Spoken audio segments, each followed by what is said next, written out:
Yale 38, section 18, and Governor Healy, March 29, 2023, revised over extending remote participation by all members at any meeting of a public body. This meeting of the select board will be conducted both in person and during remote participation to the greatest extent possible. Specific information, general guidelines for remote participation by members of the public and parties with a right or requirement to attend this meeting can be found on the town's website. Committee members and members of the public may attend this meeting both in person and remotely. Instructions for remote access can be found on top of this agenda. Every effort will be made to ensure that those attending remotely can access the proceedings via real time via technological means. Pursuant to MGL 7C30A, section 20F, after notifying the chair of the public body, any person may make a video or audio recording of an open session or a meeting of a public body or may transmit the meeting through any medium. Beginning of the meeting, the chair shall inform their attendees of any such recording. Meeting is being recorded by CTSB, by the town of Great Barrington, by the Eagle and the Edge.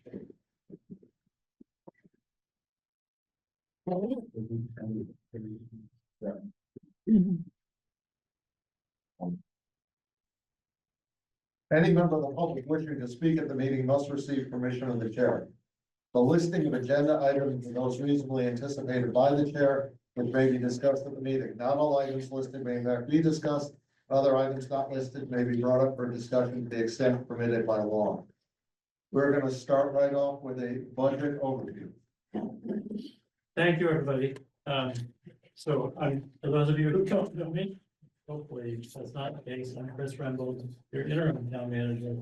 Thanks for joining us tonight to begin the discussion of the FY26 town budget. As I mentioned in my budget letter, staff did quite a bit of work to deliver the draft budget that you have in front of you, and that we'll begin discussing here tonight. Given my multiple hats and general lack of time, I decided not to do the regular graphs and pie charts that the town manager used to do, but really just to dive right in. So if you can bear with me, this should only take an hour or two. We've got a lot of work to do, and in fact, we have so much work to do and so many things to talk about. Later tonight, I would like to discuss moving the budget overview meeting of February 20th and the public hearing of March 5th out a week or two. So let's remember to talk about that. I want to recognize the department heads and staff who are here, both in the room and online. Ali Crespo is here. Alicia Doolin, Adam Carlotto, Josh Risen, Matt Colmer, Rebecca Jerzik. We have, I didn't see anybody behind. Online is Don Jardine, Joan Peters, Ross Vori, and Sophia Bledsos. So thank you all for joining.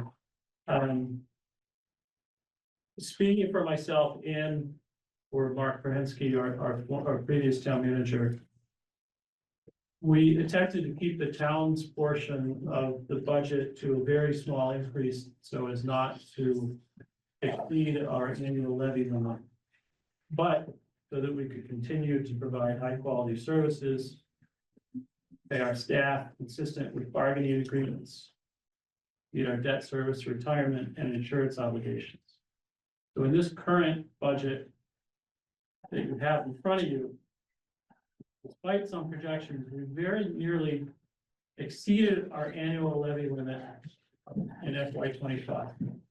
The current year that we're in now, since new growth was lower than we had anticipated. So one of our goals between Mark and Ali and I was to increase the room that we had under the levy limit. And to do that, one of the main ways of doing that was to slow budget increases as dramatically as we could. We were successful in that effort. In fact, the budget you have here is only a small increase in the town's operating budget. It was 2.6% over last year's approved budget. And at that we were estimating to have cushion of around $100,000 under the levy limit. Much better position than we are now. Not as good as we've been in previous years, which was nearly $1 million of cushion. We were successful, but that was before the school budget draft came out. We had been using an estimated school budget of just a 5% increase or $1 million increase. Unfortunately, the school's draft budget, which surely for Peter and his staff, or the superintendent and his staff, is just as difficult to put together as ours. But that budget came in $300,000 greater than we had expected. The school budget increase to Great Barrington is projected to be 6.4% more than last year. So that's changed the position that I outlined in my budget letter to you. Keep in mind too, the school represents more than 70% of your property tax bill here in Great Barrington. 70% of the money that we raise from taxes pays for the school budget. But tonight, and over the next few meetings that these two boards have, we are only talking about the town's expenses, which is 30% of the tax bill. Not nothing, but let's keep that in mind. The school's budget discussion begins this Thursday, and I hope you all attend. That school budget increase, along with our increasing debt service, insurance, and other fixed costs, has set us up to require a Proposition 2.5 override for the first time ever. We can discuss that override process and the override amount that we might need once we're further through this budget discussion, through this series of meetings. But you should keep this situation front of mind. Let me move on to a few other aspects of this proposed budget in front of you. We conservatively estimate new growth on the low side. If it's higher, then that is good. It won't be zero to be sure. We've had some renovations and new construction, and we're happy about that. Last year, we were a bit stunned that it was lower than expected, so we're estimating low. We're conservatively estimating and using free cash. We don't have the certification yet in from the state. They're very slow this year.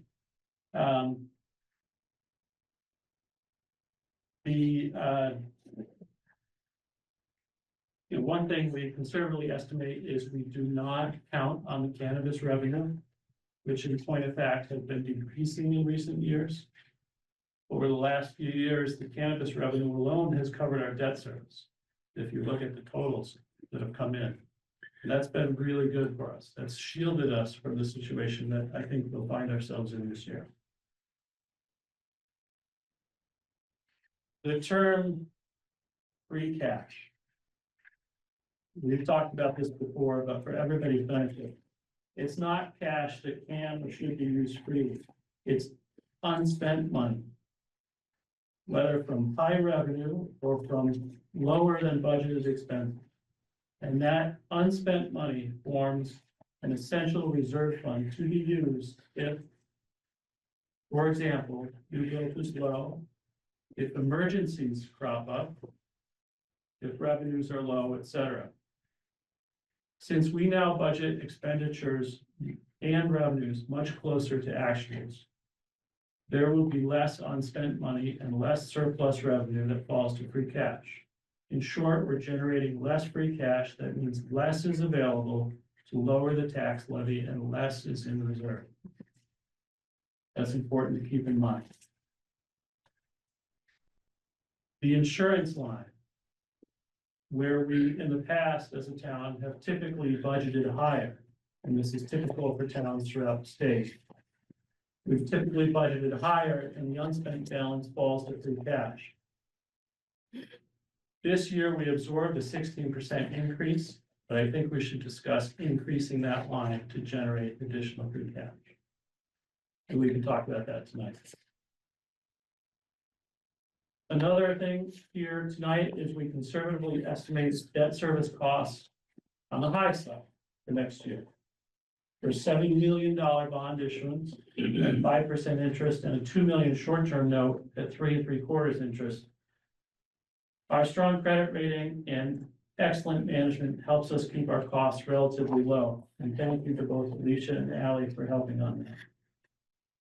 If we increase our debt costs by doing more capital work or our rates change, the cost of debt obviously will increase. As these boards noted last year, we've been completing high priority capital projects, and that's a good thing. They've been needed. But our debt service costs are increasing dramatically. Certainly, some capital projects can't be deferred, but others must be delayed or canceled, or we wait sometimes a year or several years until state grants come in to help us. Keep in mind that current interest rates, just for talking purposes, about every $1 million bonded over 30 years adds roughly $70,000 to your annual debt service costs.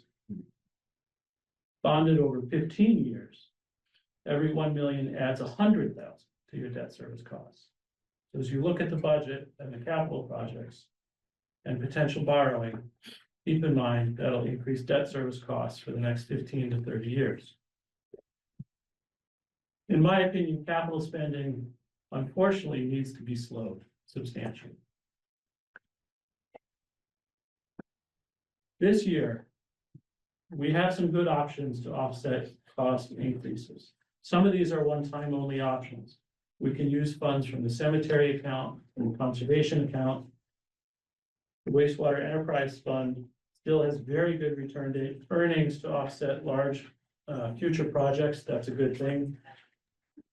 We have the opportunity this year to move the costs of the 4-town shared building department out of Great Barrington to Stockbridge, reducing our salary and health insurance load without losing service in that department. We continue to be extremely successful in getting grants, even if it means waiting a few years to get a project done. And the governor's recent proposal to increase Chapter 90 funding is a big positive for our roads. Probably not enough, but it's a big step in the right direction. And I'm hopeful that her proposal to allow towns to increase rooms and meals taxes become options for us in the next year. So this year, and I think in years to come, our job is going to be extremely challenging, more challenging than ever, really. Capital needs obviously will continue. School budget increases will continue. And still, we must fund and staff our essential services and emergency services. If we weren't before, then we certainly are at a point now where we will have to decide what is essential and what is not. Let me conclude by saying I'm really proud to work with all of our department heads and staff. And welcome the police chief who came in, and Joe Aberdale, our superintendent, who came in. I didn't mention you at the top. We're an excellent team. You've got a great resource here in your staff and your department heads, top quality professionals. And I thank each and every person on staff for their hard work. And thank you, of course, your dedicated volunteers. And I'll turn it over to you. Thank you, Chris, for all the work you've done on this. I know doing that, we're going part of the department heads. Bill, do you want to jump into it, or do you want to say something? I have a very brief comment. Chris did a terrific job there. So I just briefly want to thank, again, Mark, Chris, Allison, and all the town staff for all their hard work in putting together the proposed budget. After last year's process, the finance committee made a request to receive the budget book earlier to allow for more review prior to the first meeting. And actually that was accomplished, and I was much appreciated. I know that added to all the intensive work that you had, but thank you for that. Again, following up on what Chris very eloquently said, I just wanted to highlight again one of the larger issues, sort of kind of covering everything we do here. And before we get into all the details, it's much appreciated that the proposed increase to our general town budget is a very, in my opinion, a very manageable 2.6%. especially compared to the increase last year. So that's good news.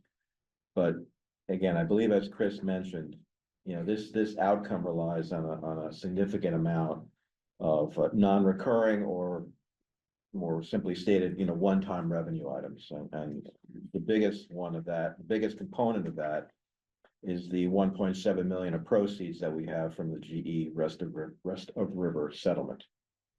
So that's clearly not going to be available to us next year. But it's very beneficial to us this year in getting to the outcome that we're all looking at. So really, I think as Chris said, I just think we need to factor many things that we talk about over the next few days into our overall decision-making and personal priorities, but the fact that there'll be a bit of a hole to plug in our revenues for next year, I think is certainly high on that list. So, Thanks. So I'll just speak very briefly and then we'll talk about process. I think this year's theme is gonna be wants and needs. We may want things, but do we need them? And what's the effect it has on the budget? So, very simply, that's gonna be where we're gonna be looking at. We're gonna have to make some conclusions. And they won't always be easy, and there may be, it's maybe the year that we take the silos down and look at different departments and compare them, not competitively. But one department, maybe we can take something down for that, but may have to add something to another department. No, way we do this process, we look at each department. We'll have two shots at this. Tonight, what we'll do, the first departments that we look at, we'll go through them, we'll talk about them. If we're going to add or subtract, we can do that for the first time tonight. But then at a subsequent meeting, we'll go through these departments again to verify that that's what we want to do, and we get two shots at it. So we may, when we get all done, reconsider, may want to add or subtract something. It's, you know, this is a good budget, but this is, as Chris and Phil have said, this is a tough year, so we'll have to see where we're gonna go. So let's just get started. We're on tab 6. And we're gonna go by the agenda. Yeah, I think that would be good. People online, it's that way, it'll be much easier. So tab 6, we're gonna start with page 1, not the first page, but it's page 1. Which is select board and town management. Take this one? So obviously you can see the bottom line on this budget, and I'll just note for everybody who's looking at the budget online and in your books. Staff went through a number of exercises this year. There are various columns here, FY20, there are 3 FY26 columns here. The first request that Mark Pransky did in December, the second request Mark Pransky did, which is a level funded budget, and finally, the town manager recommended budget. So it's the last column at the end that I'll be working from mostly. So for the select board town manager budget, no increase here is recommended at all. In fact, somehow it's a $9 decrease. There is a lot built into here. You have obviously the town manager and administrative staff here, our social media, public relations person, our committee clerks. The contingency fund allows the town manager to make maybe salary adjustments. The lines below the salary here, I'll just point out legal. We're already better than halfway through the FY25 legal budget. This level funds the FY25 budget. I'm not sure how confident we should be in that number. There's a lot of litigation occurring, but that's something that we can revisit. Any questions? Anyone on select board town manager? Can I just ask a clarification question? So you said the legal budget is level funded, but it went from 85,000 to 100,000. Are you saying actual expenditures? I'm sorry, I was reading the wrong column. You're right. Oh. It is not level funded. We're proposing an increase from 85 to 100 And that's based on what you're seeing based happening on this the year. actual series. You're still worried at 100. Where's the legal expense? Yeah. The town's working on a lot of litigation right now. It's tough to see how that might play out over the next 6 to 12 months.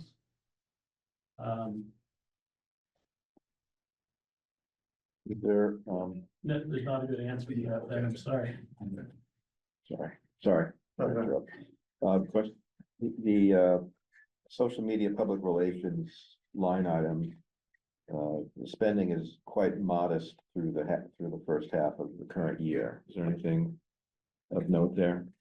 I think we just transitioned to that model partway through the fiscal year after first, maybe in the fall, we began this person. Yeah, I think it was under the contract with service.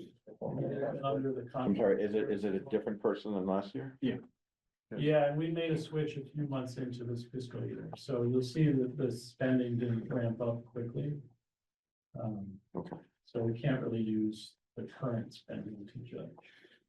Can I ask about the expense for travel training? Is it something that's very specific, or this is just kind of a number we have there?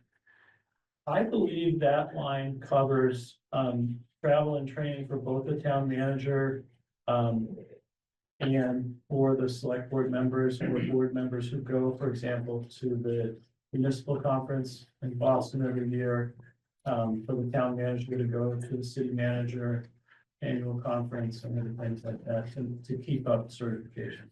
So is this required for certification For the town reasons? manager. For the town manager, it is? Not for the select Not for board. the select board. I was just wondering because that seems to be a set number to me. You know, We if didn't it's, go this year. Melina. I'm None of sorry? us went- none You of us didn't went go. This year.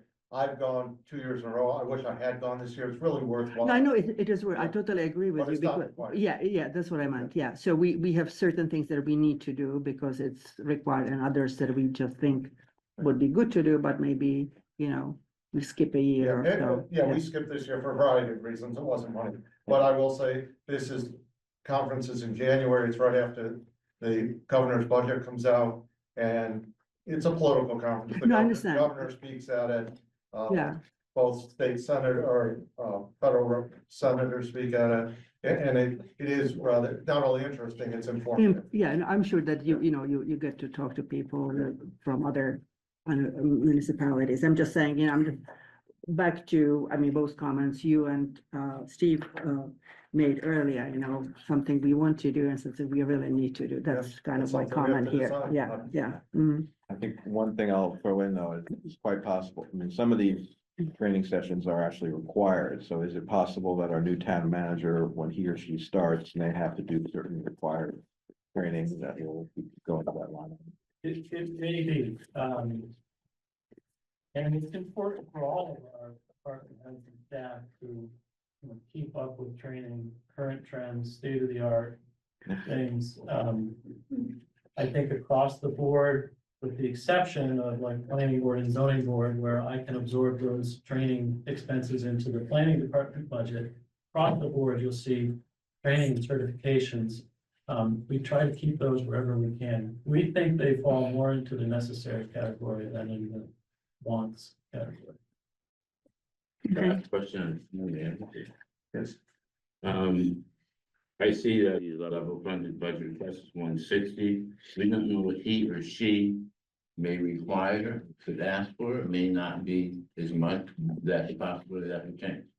It most certainly could change, but that's, we should budget on the, in my opinion, on the high side, because that's what we've advertised. We don't know what experience we're gonna get. And, we need to have enough money budgeted for whoever we hire. We may not spend it all year. I like that too.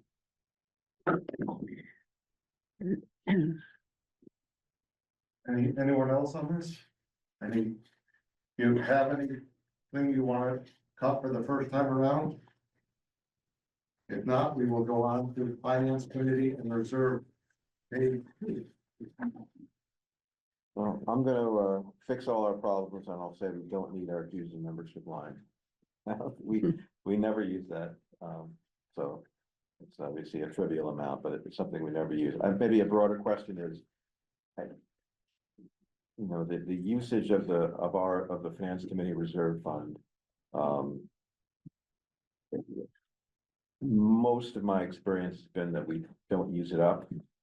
So then it gets rolled into free cash. It's not like it's being wasted, but I think we could consider lowering that to 75,000 in my opinion. So the interesting part of this is the silo part of this. So if we keep legal at 100, we don't raise it. Mm, Do we then want to cut you do. finance committee reserve? And if we do cut it, do we want to go back and raise the same amount in legal? I don't know the answer, and I'm not saying we shouldn't cut things where they need to be cut. I just know that legal is such a questionable, and that's, I think this year last year they came to you, Mark came and requested money for legal. I don't have an answer. I don't have a good answer. Okay, well, Yeah. that's a good I point. mean, if you want to make a motion, though, it's. Can I ask a so you're saying we don't use our dues and memberships? Yeah, we But it don't. says the We don't. actuals are 196. So there was in 70. 2025, something happened there, but maybe, yeah, I don't know what it was. None of us, none of us went Yeah, it anywhere. might have been So, my yeah. weekend away, right? I have no idea how that was used. Yeah. Can I ask a question? So if we made a motion for lowering 100,000 to 75,000, do we have to make it, if we do that? So now you've got 25,000 floating around, can we then go back and say, maybe legal should be bumped up, or if we start slashing and then we have a figure, can we then figure out where to go in another round? We don't have to do it like immediately, say, oh, well, So the legal. last meeting, we'll go through each department, not as in depth as we will tonight or tomorrow night, but we'll go through each one and say, okay, we've seen the whole thing. This is a whole silo thing I'm talking about. We've seen everything. Now we have a broad picture of it. Let's go through, finance committee. Do you want to still keep it at the 75? Or do you think that cut maybe was a mistake because of everything you've heard and seen in the last, 3 meetings? So we can do whatever. Okay, And I'm not convinced, by the way, that we're gonna get through this in the number of meetings we need. This is a Right, tough right. year, so Yeah. we also have that. Oh, Rich, go right ahead. Can I ask a question? So you guys know more than anybody else here in terms of You must the, be talking to. yeah, the level of litigation that we are faced with, right? So you would know if there is a high probability of the legal costs going up. And I think the question here, should it stay here or should it go to the legal at the end of the day, really, what we are saying here? I wouldn't recommend cutting legal. No, not at all. But what I'm saying is, do we have enough, given everything that's going on for the legal? And if not, we can just leave it here. And then if we need more, we know it's here, right? It's just tough to know where we'll be 6 months from now. Okay, I think they gave me the answer then, yeah. Yeah, it's- Okay, Unfortunately, yeah, I think right now, it may be okay, yeah, but we don't know what's coming up right, yeah, tomorrow or the next day. So it's not like we have a lot of extra in there for sure. Yeah. And it may not even be enough. yeah, okay. I just want to comment that in a tight budget like this, I think this is the particular line where we are keeping a little reserve. I mean, it is a reserve line. And the more we cut and the more we shave, I would not recommend that this be the Mm. line where we cut. I think we ought to think that this is the line that if we were a little bit too slashy, we will be able to still resolve the issue during the budget year. If I may, let me just say, and just aside, the legal budget, aside from just litigation, I mean, that's everything from HR and our labor attorneys and helping us work with our bargaining units, that's helping us craft an easement to run a new sewer line or But that's It's more more than just- ongoing, litigation in court. It's advising us at town meetings, at special town meetings. et but cetera. that's kind of an ongoing as opposed to these one-off You know what I'm saying? So it's easier to predict what your usual I just wanted to need get it forward. is. Yeah, okay, no, that's a Let good me give point. an example, it's a great point, my first, special permit comes in September. You know, we didn't know it was coming. Town council could spend a lot of time on a special permit that we can't even predict is coming to us. No, that's fair, yeah. Don't go ahead. I guess Chris kind of touched on it too. Just so the people at home can hear. Joe Averdale, DPW, you know, there's a lot of unknowns in our budgets, you know, electricity, fuel costs, gasoline costs, diesel costs. And, you know, that we do the best we can to predict and lock in prices and stuff, but something happened, you know, there's a little discomfort in some of our budgets because we are cutting. And that's a little cushion that we always feel comfortable that you all have if we need. So I just want you to think of that, Chris. Good reserve, Too. right. Yeah. Okay, well, I certainly knew that this would solicit some interesting feedback, so it's all very helpful, and many good points were made. I think we don't have to decide now. We all agree the reserves are important, but I think there's, and I take Joe's point very seriously, but I think the more we can sort of target our reserving based on the things that we truly know are variable, and legal cost is sort of the perfect example. I think it's better to do that, as opposed to in utility costs are another great example. It's completely out of our control. The flip side of that is we have an all-purpose reserve, and it sits there, and there's a temptation to find reasons to use it as the year progresses. And I'm not saying that was done, but that's sort of a natural temptation. The finance committee reserve? Yeah. Well, we rely on you, and you've done a really good job on it, and I wouldn't say that you haven't. Yeah. That not saying yes to something that you don't think is important and asking the right question. Yeah. Because you're absolutely right. Yeah. Okay, I think we can leave this, I propose we leave this the way it is, and we sort of come back to that, maybe, when we get near the end. And Jill, I just wanted to let you know that I did look up that 196. Yeah. It's for your FY25 annual Mass Municipal Association of Town Finance Committees dues. Okay, well, it seems that, That's gotta be well. Just only 1 year. well, now that we know we have it, we should use it then. Oh, it's only 4 left. Okay. I feel better. So just one. So Yes.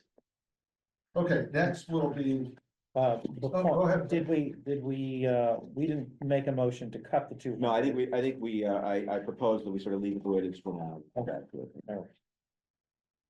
okay, next is town accountant, page 3. That's it. Kelly, you want- Let's see, Unfortunately, I have a enterprise department. I don't have a lot of areas that I could cut, and I was trying to do a level funded budget. You'll see a slight increase in the first line, the town accountant financial coordinator line. There was a mid-year educational increase along. So that's why you see a little bit in addition. The assistant accountant position is just a 3% COLA. You'll see overtime on there, and the only reason that's on there is because we did a special project this year. And the assistant accountant was able to do that using overtime rather than us spending more money on an outside consultant. So that would be a year-end transfer for them. Longevity, the assistant accountant will be celebrating her 5th year with the town and eligible to receive a $300. Auditing, I have to go with what the contract says, and that's the cost of our annual auditing services. And then the rest is kind of where I did all my cutting, what I could. Contractual services, I completely eliminated that line. The office supplies, I decreased that by $700. We have an annual training each year with our association, and because I don't have any other areas to cut, I cut that as well.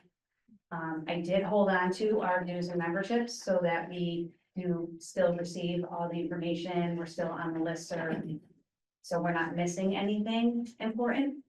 But I just felt that some sacrifices had to be made and that's all I could do on mine. I have to give you a lot of credit, Ali, because I think you did what we would like to see in the other department. I think you did a great job. I'll just say in general, for small departments, it's really hard to cut when you don't have much to cut from. It's also tough for larger departments, particularly when they might have fixed costs. This was an interesting exercise across the board. Questions or comments? Page 4, technology.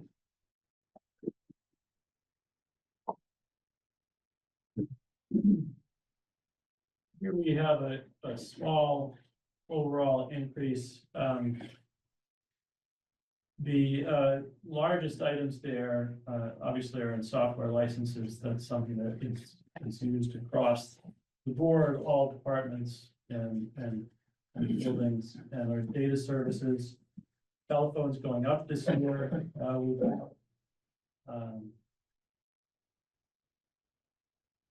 I'm not sure, if you have any questions on this, happy to try to answer. Telephones are going up because that's just what they're billing. Data and usage is going up. So our usage is going up. I think so, yeah. Can I ask what's included in the data services? Data. Is a subscription I to believe- some Is it- data? is it all in cell phone data, I believe iPad so. data? I believe so. Yeah, I think Zoom costs are in here for remote meetings. Okay. Anything else? Okay. Can we get more information? Yeah, because it seems, oh, I'm just curious, because you already have the software licenses, contracted services. I wonder what you guys put in data services, and you have fairly high telephone line there too, so it seems, I just want to make sure that we know how these things are distributed across the lines. Also wondering, is it possible to get some more information on our average cost for repair maintenance on technology? We just hold on to 20,000, that's like a worst case scenario. I will try to get you more information on that, yeah. We had the mail server go down here last week, the email server. I think a few buildings have had that over the last few weeks. One of the servers, I think the police stations do be replaced, but in the meantime, continue to experience some failures. I don't want to get too deep into the tech, but are we obligated by state law to retain physical servers for certain of our data as opposed to just go cloud-based? I don't know the answer to that, but I think our plan is to go cloud-based Hmm. in the next year or two. And I can talk to our technology consultant about that. I've heard that discussed. Okay, well, particularly if stuff needs to be replaced and repaired, that may end up saving us a few dollars down the road. May I ask? The IT coordinator themselves, since they're not actually personnel, since the personnel line says 0, is that an outside person that we pay a stipend to for assistance, or what is that? No, it's an existing staff member who takes that on as additional duties. So they're dealing with the phone company, Verizon, coordinating services with data, replacing phones or tablets, working with the computer technician that we use. Anything else I should say? No, I think that's really about it. It's It's a an existing- coordinator position, so that's the position, and it's not an IT specialist. Hmm. It's Right. to get the people together that need to speak. It's the additional services of an existing staff. But the outside consultant is not under the contracted services. That's right. That's the magical fellow that magically fixes the passwords. Yes. Okay. Specialist. And have we ever had repairs and maintenance expense that was at the 20,000 that we have been budgeting for every year? It seems that we are always significantly below.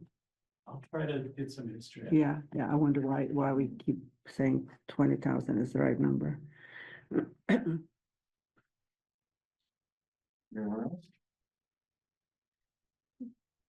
I'd like to consider at our second round, looking at that repairs and maintenance line for possibly reducing that, since it doesn't seem to jive with actual usage over the years.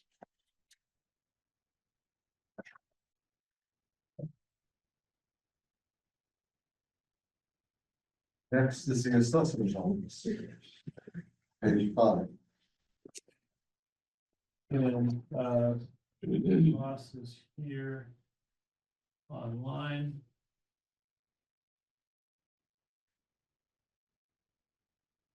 Ross, you should be able to unmute yourself and. Can you hear me? Highlight. Yes, Can you hear me, Chris? yes. Okay.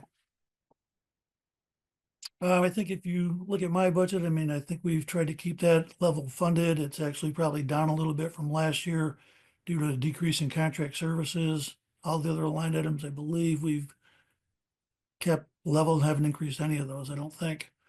But I'll certainly entertain any questions anybody has. So, Yeah, I have a similar question that we had on the last budget. It's 1,200 for the Board of Assessor line, but actually it doesn't seem we spend 1,200. Is that a place where we can make some cuts? I know it's not a lot of money, but That was for which line item? it's 51109, the second line, budget line. It says Board of Assessors.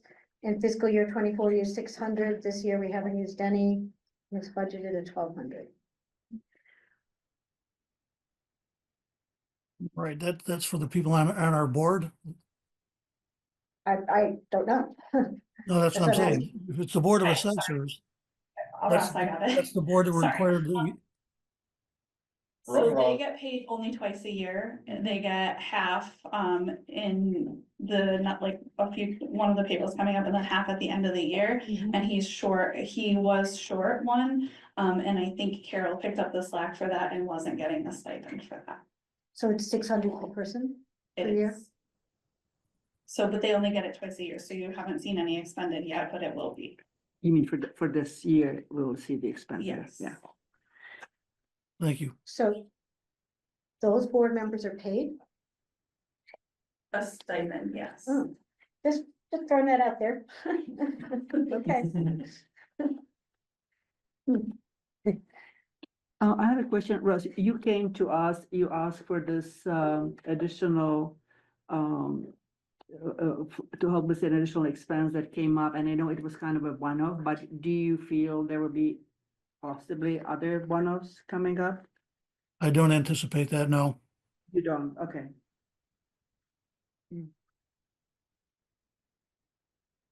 Anyone else? I'm just curious, what led to the reduction in the contracted services line? What's the question on the contract services? Just what led to the reduction? Why is there a reduction?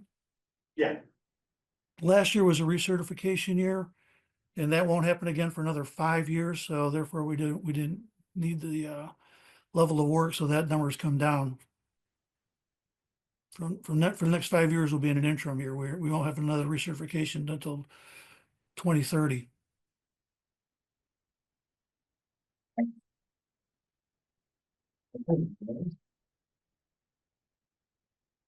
Electors, president, elector treasurer, page 6. Thanks, Ross. We should hear.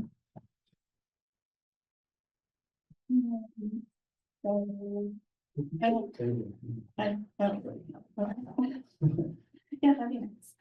Yeah, so there is a new line that you'll see as fire district stipend. We've always gotten that directly from the fire district. This was the first year that we are gonna run it through payroll instead, and it's not gonna be paid directly from the fire district, but they do reimburse us through their assessment paid to the town. for that. Each one of my staff members gets that because we do their collection of their taxes, their posting, their tax title services, their foreclosures, and all of that work comes from my office. Tax title litigation, I just decreased a little. There was a lot of changes with tax title this past November, and so I'm going to try to avoid putting people in tax title, and my staff is being more aggressive, very aggressive on getting people to pay before they get that far. Postage is for the whole town, so that is an estimate that I got from every department. Everything else is pretty much the same. Questions? So you said that you process the receipts and all that for the fire district, and then this number will be reimbursed, we'll see it somewhere else coming Yeah, the back to fire us. district reimburses us in two payments per year, so I send them a letter, I sent them a letter last week. Telling them what their annual assessment would be for fiscal 26, and it includes our stipends plus. Services plus any printing and things like So that. it's showing on the revenue side somewhere Yeah. in the budget, It goes yeah, into okay. Yes. Is that stipend the second raise? Not the stipend that's paid, but that the fire district pays us? Do we look at it from time to time to make sure it's So- covering our costs? Yes, every year I look at it and make sure it's covering costs, and I have been in the past, since I started. Doing an increase, level with our cost of living increase, which has seemed to be working.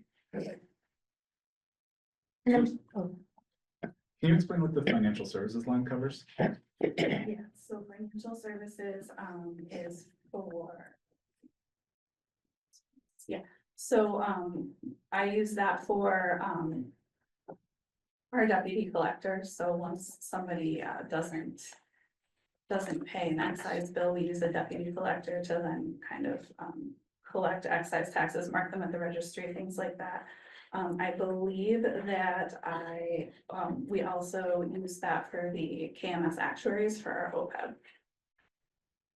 What, can you say that without the acronym? I don't know. what you said. For our other post-employment benefits, we have to pay someone every year to do an actuarial study Okay, of our retirees and benefits. So all that's included in the 1,600, Mike? Well, we're yeah. part of a group. Yeah. With other towns, so Okay, that's our. great. The cost is low, yeah. that sounds like a good way to cover it, yeah. Okay, and your travel and training, 3,000 is for what? So, I have been certified this year for collector. I'm working on my treasurer certification, so that's for annual school. Travel and the school costs, as well as both of my assistants are wanting to start. Well, one of them has started getting their certification, the treasurer certification, and the other one wants to start getting her assistant collector certification. So we basically pay for any certification, anyone on our staff. It's not this, it's for the annual school, so for them to attend the annual school, which is once a year. Right, but my question is more to Chris. So we finance certification of our staff. I mean, it's professional certification, I should say, that Yes, we is very part of their much job. believe in that. And is it included in the job requirement, the job description for those individuals? I'd have to look at the individual descriptions, Mhm. but It is for me. It is for you, I for your was staff, told that okay. when I was hired that I needed to receive. the Right, but I certification. wonder whether it's for everybody or just people feel like they want to, improve their some professional positions- standing. Some positions certainly are required. Mhm. In other positions, the town planner position, the American Institute of Certified Planners is certainly preferred to have. That's a mark of, sort of giving the best trained, most up-to-date person, professional that you can. Mhm. So just using that as an example, it's not required, but certainly mark of professional competency throughout the town staff. Mhm. So can I also just say that, so there's no there's no school, you can't go to school to be an assistant collector or assistant treasurer, so Right. you are basically put in that office and you're learning on the job. Right, no, I The understand that, school- yeah, the yeah. school really, really helps and neither one of them had been, when I started, so I encouraged them to start. Okay, no, that's good to know, yeah. And then, Yeah, can I just ask, so I may have missed this, the contracted service with, contract services, which was 20,000 last year, you brought down to 9,000, was that because that was moved up to the fire district stipend, or I'm just? No, Okay. contract, you know, I should have gotten, them. I did not bring my notes, but I can. What do I mean, if you were able to make some reductions there, thank you, but. Yes, Yeah. contracted, I'm gonna have to get my notes and I can report to you at the next. That's fine, meeting on that, yeah, okay. Or email you guys, Okay. I In the past. I have used some of that line for our tax title attorney and some things outside of the tax title litigation that she needs to do, but I know there's something else coming out of that line too. But, But it looks like you're bringing it down I based am. on past year's actuals more closely, yes. which I appreciate, except you did. Hi, I just got a question, since this is, all of you are in math and you're all, doing the accounting and you're doing the collecting and the treasurer. But it seems like a lot of the departments I'm hearing about also have these little components of somebody collecting, and if all these certifications come about, is there some cross-pollination that we can do to, and I don't want to say eliminate people's jobs, but maybe some of the give a stipend to somebody, or rather than a whole half position from an outside whatever. I don't know if I'm framing it correctly, but is there some way to have all this talent that we're paying for these certifications? Are there ways to spread it throughout our, like they take on this one other little piece from the assessor's office, so they take a little piece from, is that possible? So I will say that, in fiscal 25's budget, I actually asked for another part-time person. The town of Lee is actually smaller than us and they have 4 full-time people in their office. I don't think we could take on any more work in that.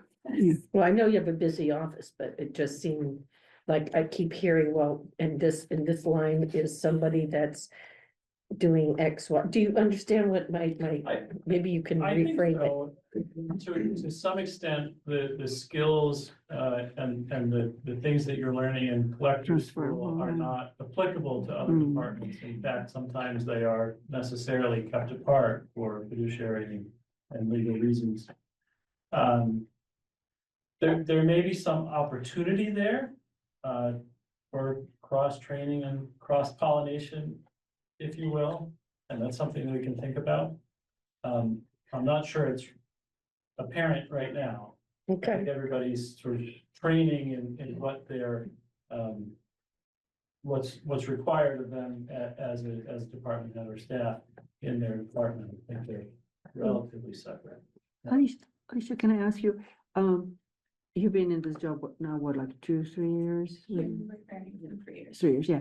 And do you have any comments about in terms of the efficiency of the collection process? I mean, do you feel you guys are So getting we much have, since better? I've started, Yeah. we've changed a lot of things and made it a lot more efficient. We have some companies that when I started were sending us.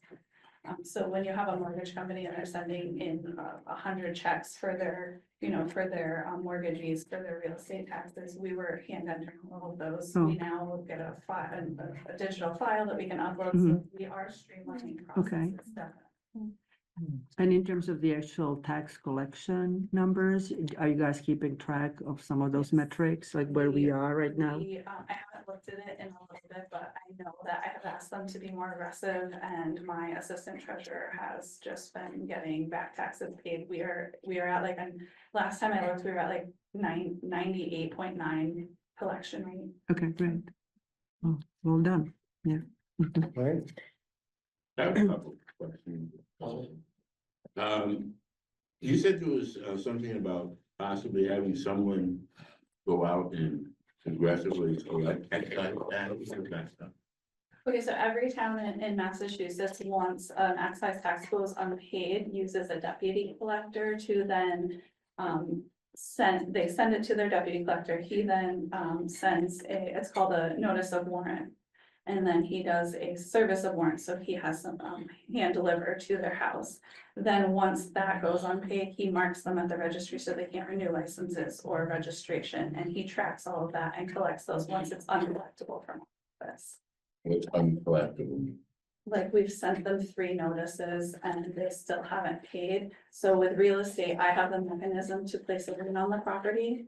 I have no other mechanism except for to use a deputy collector to do the notice of warrant, hand deliver a warrant, and then mark at the registry. So that's my mechanism for collection once it goes uncollected in my office. Is that the most efficient way? Do we need all those steps?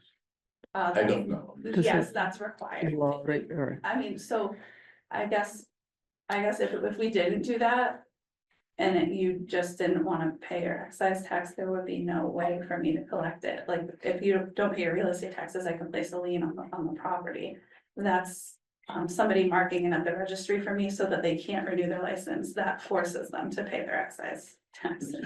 I have a question that may be a little off center, but for some reason I've been hearing or heard that the state of Massachusetts is either the only or one of the 2 only states left that are collecting excise tax. No. There are other most states that states, do it, but they call it something else. They call it a personal property tax, yeah.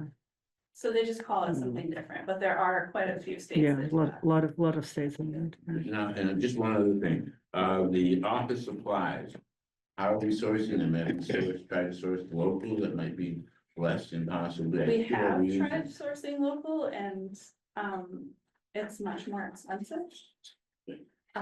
So we do use like for our envelopes and things like that, we use something called Masscore, which is like the corrections facility. So we get it at a discounted price. Alicia, I have a question. Since you have such a very cumbersome process, frankly, to collect the excise tax, is it worthwhile actually? I don't know how much it costs you to do that and how much you're gonna collect So actually. basically, we only pay for a portion of it. Once it gets to being marked at the registry or serving the warrant, he tacks his extra fees on that the resident then has to pay because he's done. So you're just giving him a cut and then the rest of it comes from the person who actually didn't pay. Okay. Okay. Thank you. Thank you. Page 7. See, Sophia is. Sophia, you should. be able Hello, to- yes, I'm here.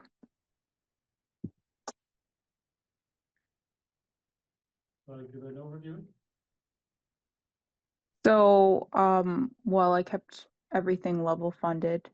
The only real increase is for the 3%. I'm pretty resourceful, so I try to get my trainings for free usually, but really that training line is there in case something changes with any of the laws and I really need to go get training on something in the moment. As you know, a lot of things governmental wise are changing rapidly, and you should probably think of me more as mitigation of liability at this point because I'm on the front lines for that a lot of the time. So it's just good to know I have it there if I do need it, even though I am frugal. And then office supplies, same thing. I do have some compliance pieces that I need to get out via mail. And then dues and memberships, same thing. Some trainings I'm only allowed into through associations, one of which is the MMHR, and that's pretty much the only membership I'm a part of right now. Can I ask about that bilingual language stipends? What do we use that for? What is it used for here? Use that for an existing staff person or persons who speak Spanish and are able to provide translation services. No, I understand that. I understand what it is for, but I mean, can you just tell me what are the cases where you use it? I'm not really clear why a human resource. It could, it's in here, I think, I guess to centralize the cost, but it could be somebody who needs assistance understanding a tax bill or. Oh, I see. Okay, so it goes across I see. Oh, that was not clear to me. Also, if okay. I can just, Go ahead. it is a policy, it will be a policy, like an official town policy soon, so it does make sense in the sense that they will have to go through me in order to kind of qualify and meet their criteria in order to get this stipend.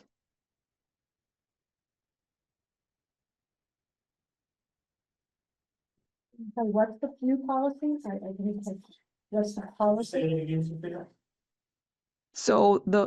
So we were kind of doing this without a policy in place at the moment, and we were just firming that up and making it an official bilingual stipend.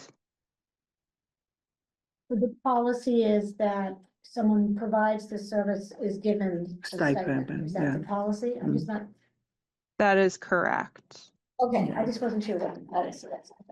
And may I also say, so then a person who's providing bilingual services goes through some kind of process where it's shown that they have the skills I to see. do the job, correct? That is correct. Okay. It's not just for Spanish though, correct? It is Spanish. Or It is just for- Spanish. That is the primary alternate language in the area. Yeah, Spanish. Anyone else? So, the salary change from fiscal year 25 to 26 is actually 6.5%. Was there a mid-year adjustment? There was a mid-year education adjustment. Education adjustment, okay. Jim Bailey, his name and address and brief. Yeah, Housatonic, James Bailey, Housatonic. I find that bilingual stipend completely offensive. And I think that's actually pretty much gonna get yourselves in a lot of trouble. Thank you.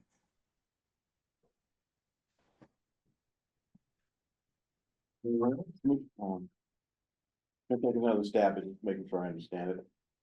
Is that essentially compensation to another town staff person to be on call if we need to talk to a town staff member or resident on some town business who speaks the He same doesn't language? speak English, yeah. Yeah, I mean, So, I was- and currently the person who receives this stipend has helped immensely, not only with like translation services for tax collection, but also with some local investigations with the police department as well. So the services are really like needed in Hmm. town. Okay. Is there another stipend at the police department level for this, or is this the only? one? Yes, Yes, there's. through the union, the CBA. And I didn't hear your comment, Ally, that who uses it a lot? My office Oh, uses okay. the bilingual person. So you're using this to collect back tax? Yes, All right, or to even just to explain the bill. okay, all right, Yeah. now I understand that, thank you. there's, you know, you can imagine any number of people who are living in town, working in town, investing in town, who need to, you know, English is not their first or preferred language or the language they best understand in. And Okay, so I think that makes, having them understand the regulations, the laws, the tax bills is to our advantage. no, I understand this much better now, maybe it was a little bit odd to, now they understand it to see in the HR Yeah, department yeah. line, but that's not that important. Michelle Bear, 70 Division Street. I too have an issue with this stipend. because there, it's internal, it's it's employees doing the interpretation. What if you get in a situation where you have to be unbiased during an exchange? I too work for a public entity and we don't use employees to do our interpretations. We have an interpreter, a company who does interpretations for us, as well as, another service where you dial in. Obviously, they've been vetted. I'm in education, they've been vetted. And that's been wonderful, and it comes in far less than what this is. I also, because it's also multiple languages, not just Spanish. I think our community where I am, it's not just Spanish, it's Russian, Mandarin. So as a taxpayer, I'm not comfortable with this at all as well. Thank you. Anyone else for human resources? Thank you, Sophia. Town clerk, page 8. Hello, everybody. I'm Josh. See everybody. Josh Risen. We got preferred by stand or sit.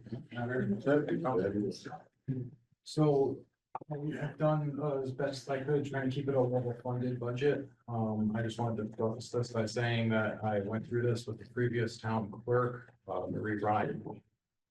Me get to my numbers, and these were reasonable recommendations. Some of the changes that you'll see was for the assistant town clerk, that's gone up a little due to a hourly increase that was approved right when I started. So she's gone up in the number of hours. It's adjusted to reflect that. Part that I cut the most was record preservation. And a lot of the other things I put slight increases in the anticipation that things are going to start to cost more. One of the things is equipment. I think I increased the equipment because I have a very old printer that I'm hoping to replace. It only prints one side of a piece of paper at a time. So getting something that allows me to print documents at once would be a great benefit in my mind. But I'm happy to discuss and hopefully answer any questions you guys have. I have a few questions, Josh. I see that your actuals are much lower than what you are putting into the budget. And like, for example, there was no expense for records preservation. I don't even know what's in records preservation. And some of the other ones like elections and other supplies and travel. I mean, your actual numbers are less than half of what you are putting in the budget. I was just kind of wondering what's going on here. Well, for travel and training, I'm anticipating using even more than what I've put in. As the new town clerk, I need to be going and getting more training in my mind than the previous town clerk. So that would explain that one. Is there one specific that you're looking at? Yeah, just for example, the records preservation, you had no expense at all in 2024. I don't know if you were here or not, but Yeah. there was So there nothing. was an actual in FY24. FY25, nothing yet. Oh, I'm sorry, I'm looking at the wrong, yeah, okay, I see that. I'm looking at the wrong, forget it, yeah, wrong For column. records preservation, we Yeah. have a lot of historical documents. And what is it exactly you're doing with records preservation? I haven't done it yet myself, but I've seen invoices where we contract with a company to come out and they actually will will rebind things that are starting to fall apart. Like we have a street listing book that I have. So you are all like paper Yeah, records yeah. that you are basically keeping somewhere. Yeah, they're in the vault, fire protected and everything, but they have seen so much use that when you pick them up to make photocopies for people who are making. Right, records, right, okay. they're sort of rotting essentially. Are you keeping all the records here? How far back do you go?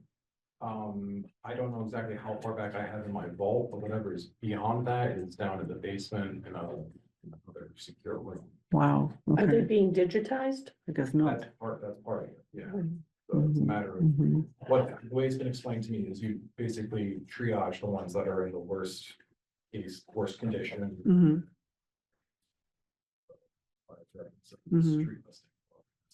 People ask about people actually request that, so having to touch that and then photocopy it, that degrades the book faster. Oh, okay, thank you. Just ask again about the travel and training. You said this is an anticipated amount, not an actual amount. I mean, much higher than it had been. Yeah, no, I'm anticipating needing to use more training and traveling. I just went to Devon's. I had a training out there. It's basically just submitted for, I want to say it was just under $1,000, and then went to a training in Plymouth. There is something called the IIMC, who does a certified municipal clerk, which is the clerk to go away for.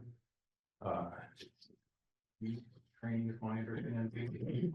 I applied for a scholarship and got denied for that one. I'm planning on doing another scholarship application for it, to hopefully get through that without having to pay. But yeah, as a new clerk, I think it's very important that I gain a new skill. Especially that I have a mentorship from a previous town clerk, but she's only available infrequently, so. There's a possibility you may not spend the $5,000. You think? No, I'm fully anticipating. There is. I have nothing against you getting the training you need. I fully endorse that. It starts feeling hard. And the conversation about training, there was no requirements when I was taken on for the position that I obtained these certifications for the certified municipal clerk specifically. But it's been strongly recommended to me through all the clerks that I've talked to, that it's a certification that you should really pursue if you want to be in this position. And were you in a similar position before? I was the administrative assistant and then the office administrator in the select board's office. So this is rather new position for you, being as a town clerk. Very new. Okay, Encountering new things almost daily. right, okay. For It's about an incredibly a month. busy office. Yes, Yeah. very fortunate to have the help that I do have. And you are replacing a town clerk who was in that position for some time and had a lot of experience, so it strikes me that the training is an essential aspect of trying to do your job as well. And to that, that's why the dues, I just had to do a budget transfer to increase my dues because we have so many different associations in that office. So there's the MTC, Massachusetts Town Clerks Association, I think there's 5 different acronyms that they want me to all be a part of. Can I ask about publications, from the fiscal year 2024, it's significantly less than the 6,000. I know we have an actual of 3 currently. Did something change in what publications are being obtained? Well, for publications, I got a quote from eCode. They said 5,700 per year at the minimum. And it could be significantly more if we have an increase in a large bylaw such as zoning will go up significantly, they say, so. Just having that. Josh, can I ask a question? So I'm sorry if I missed this, election workers, you budgeted the same for this coming year for fiscal year 26 as 25. That makes it not a big election year. Yeah, so I mean, the way it's been explained to me is that the cost for election workers is the same regardless of the type of election it is. So if we have a special town meeting and then we have an election for that, we have a cost again. So for the presidential election on their salary line, I spent $3,479 just on the salaries. So we're anticipating special time meeting for the school with a ballot level. There'll be special election possibly throughout, not throughout the year, but this coming year. I've got a question. It's really about equity. And I know we're trying to be as frugal as we possibly can. But over the last several assistant accountants, where was the other one? There was another assistant treasurer. Their salaries are quite a bit higher than the assistant town clerk. And they're all really, his office is incredibly busy. Find the hours. 37 and a half per week. I have moved and argued to get a little bit more. It doesn't, I don't know, I mean, it just. I know, I mean, we're all trying to cut, but I want to bring up that I'm looking at these assistant ones. And some of them are 57,000 and they're well worth it. I'm not saying that's not worth it. But then an administrative, where is the other one? The assistant treasurer, another 59,000. And then we also look at the town clerk's office and we know how busy that is. I mean, it's just a beehive all the time. And, you know, I just want to point out that it doesn't look equitable to me. I think that should be at least looked at by the town. I think there is a survey being conducted for salaries for assistant town. We do, Mark, the previous town manager's position, and I don't have enough town manager experience to change this position. Not my intention to do so, is to look at, to complete a salary survey that, rather than just comparing, you know, departments within town hall to each other, looking at that particular job and looking at what that job does in other towns, similar in size and complexity, and coming to what we think is a fair number. So not just looking at the assistant collector versus assistant clerk, you know, admitted from one department to another, but various towns. As Josh said, I believe there will be a salary survey done soon to look at things. Okay. Do you take into consideration also the number of years a person has experience or education background or things like such as when you're determining the salaries here? Education is certainly a factor, and Mhm. and I'm sure that all is, again, that's not my strong suit, Right. but I can Well, I'm follow just, that up and make sure the surveys. I'm just advocating that it's Kathy, right? You know, she's, It doesn't matter who it is. no, but that position has continued. And I bet it's very helpful for you to have somebody. I mean, I would just think so, that it would be very helpful to have continuity. When do we expect the survey to be completed? I don't have a date for you, I'm sorry. Michelle, go ahead. I'm just curious, if the assistant positions are union or not, they're not, No. not union. No. Okay, all right, so, yeah, I was just wondering how discussions regarding salaries occur.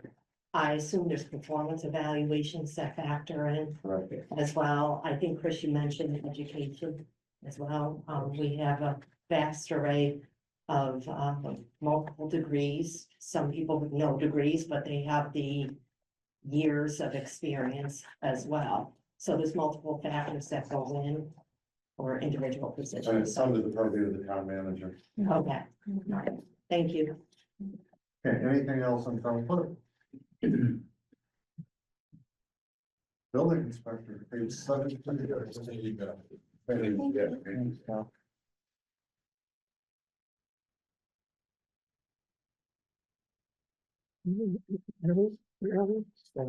On page 17, Page 17. sorry.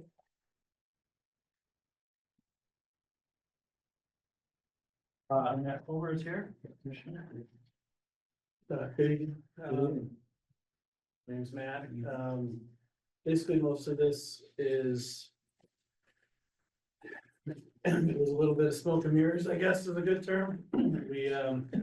It's not. Yeah, Yeah, I would start over. Anyway, my name is Matt.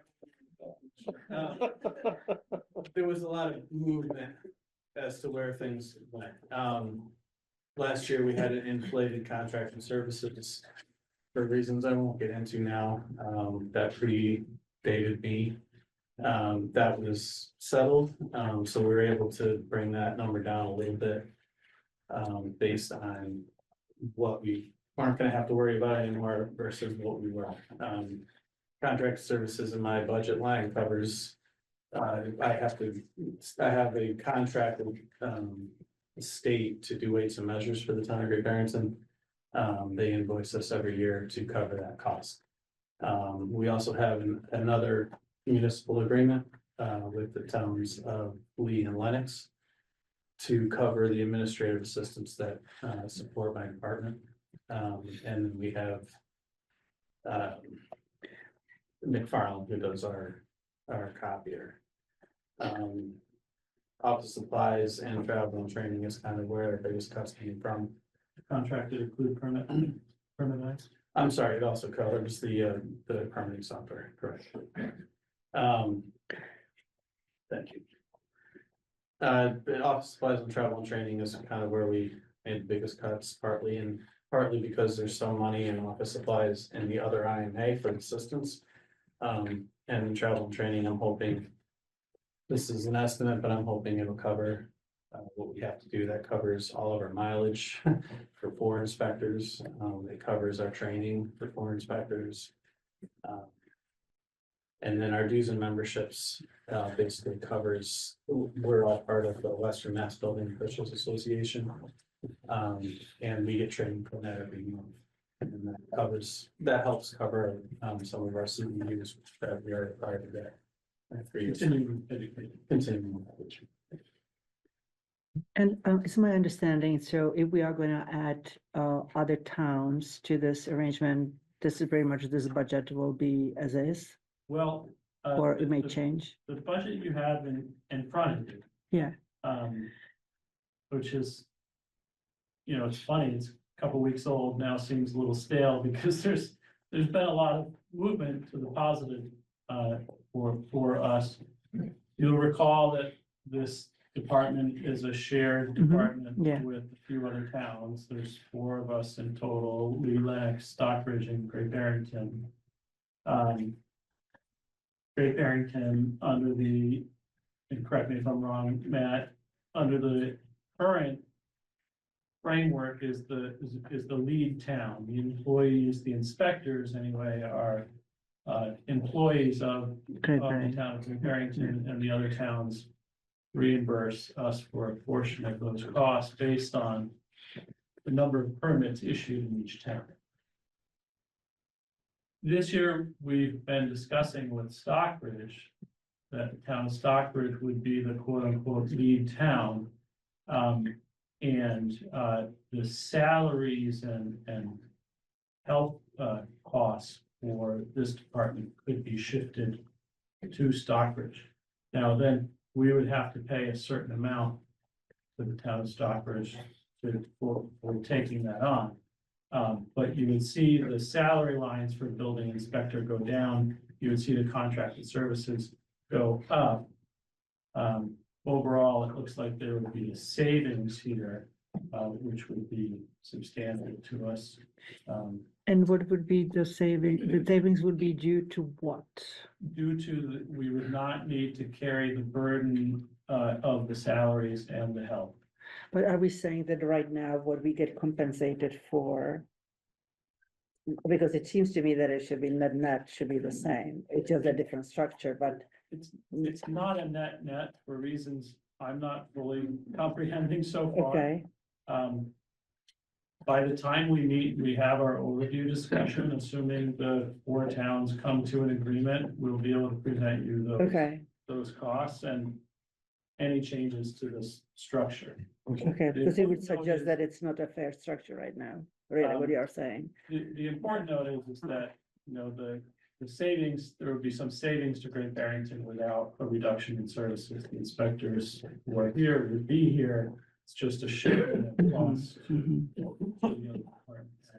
you may recall that when we have this kind of situation, we have to fund those salaries 100%.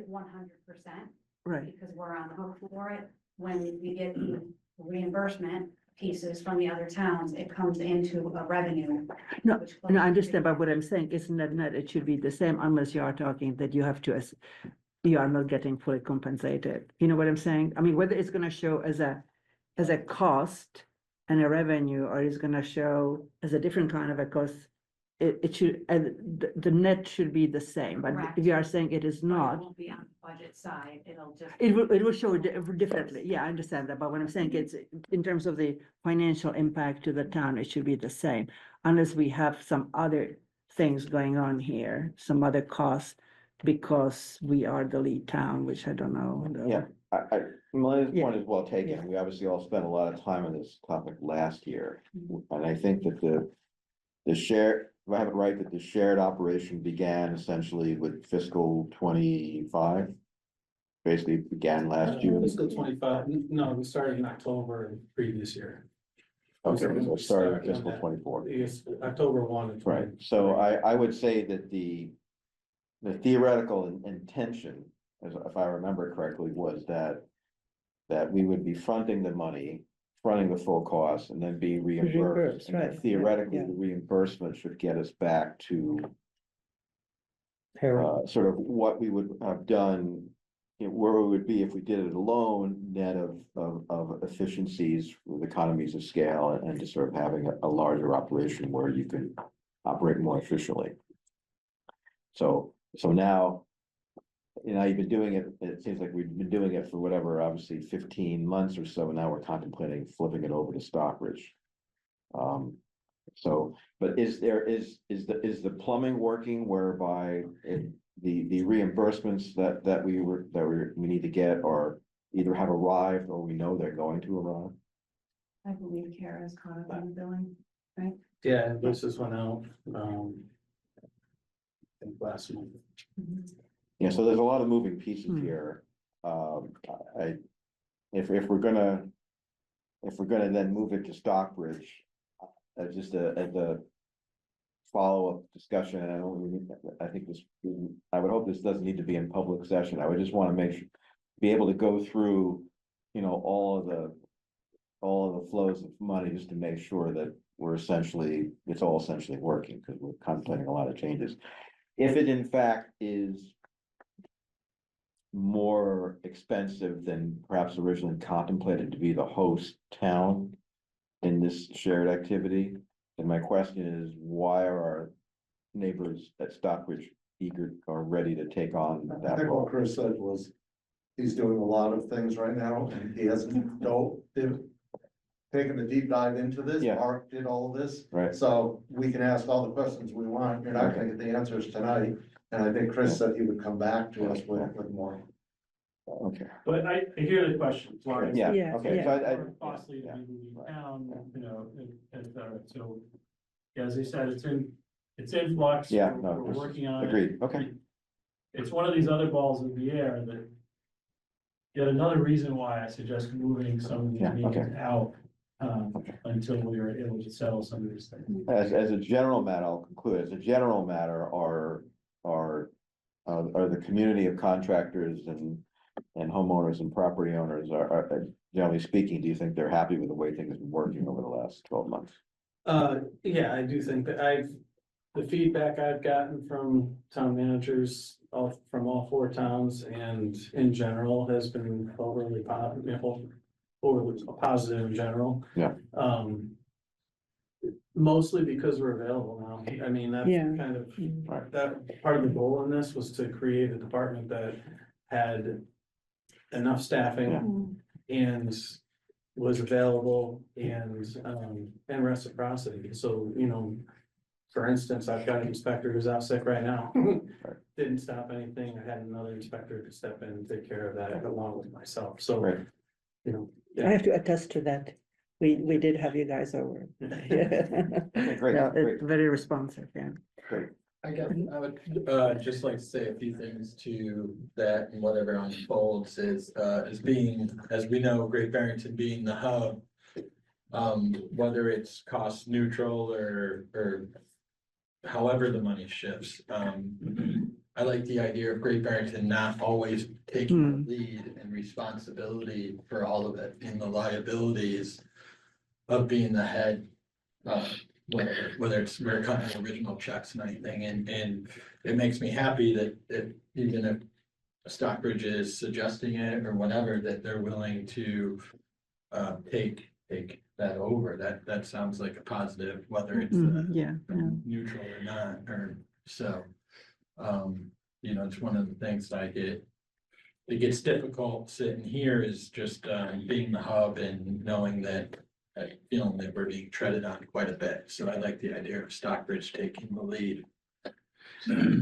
I also think, you know, I mean, once you got, guys have the time to look through all of this, I think it should be somehow a bit of a blueprint for some future arrangements. And I think we really need to get our hands around it because I would expect more of it happening in the future, because otherwise, you know, all the towns are just trying to do the same with limited resources, so, Great point. yeah. Mhm. May I ask just a random question? So the salaries for the assistant inspectors went up 7%. Was that a change in staffing or education or? No, so the original budget, funded everybody in what we proposed. I have 3 full-time inspectors and I have a part-time inspector who does, plan reviews, zoning reports, writes a lot of letters and things like that for me. The money that we were paying him was covered under that initial Oh, thing. However, now I'm looking at, you know, COLA raises and things like that, so that money really couldn't be housed in that initial thing, so I proposed to, and that, you know, and that was also something Chris and I went back and forth on, because, you know, not funding that, somebody loses a job, and that was never my goal with this, so that's where that money. No, but I do remember some discussion about some funding sources to offset. I do remember that.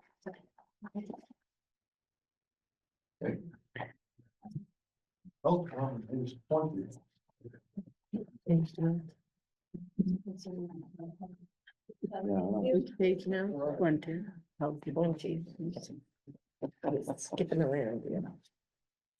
Okay. I'm Rebecca Joseph, I'm your health agent. Okay, so we'll start with our contracted services line. This is the line that includes your beach testing for 3 different locations in town. That's Old Maids Park in Housatonic, 2 Green River locations, and Lake Mansfield, so that's 4. Our public health nursing contract, and we have a used Sharps kiosk in the health department, so folks can bring in their used needles and dispose of them safely there. Moving down to our travel and training line, we have a new health inspector this year. So costs to get him up to speed, and also this covers our travel, so our mileage reimbursement for our health inspector. And our supplies line, which includes things like our rabies testing. If someone were to find a bat in their house, we pay for the euthanization and the testing of that animal. Health department uniforms, or like services of our workers.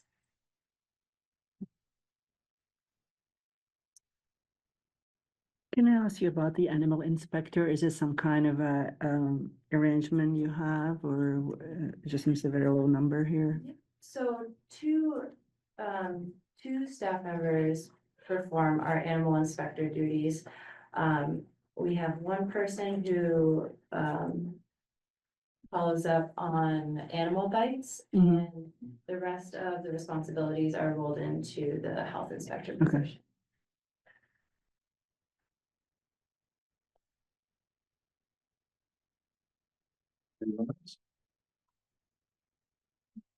Good, perfect. Thank you. Well, I think really, I wanted to have information down. Oh, I'm sorry, just a question. Are there, when I say a restaurant's being inspected, are they paying a fee? They pay for their annual food license, which. Should cover that, yeah. Employees. Annual inspections. We are one of the departments that actually make money for that.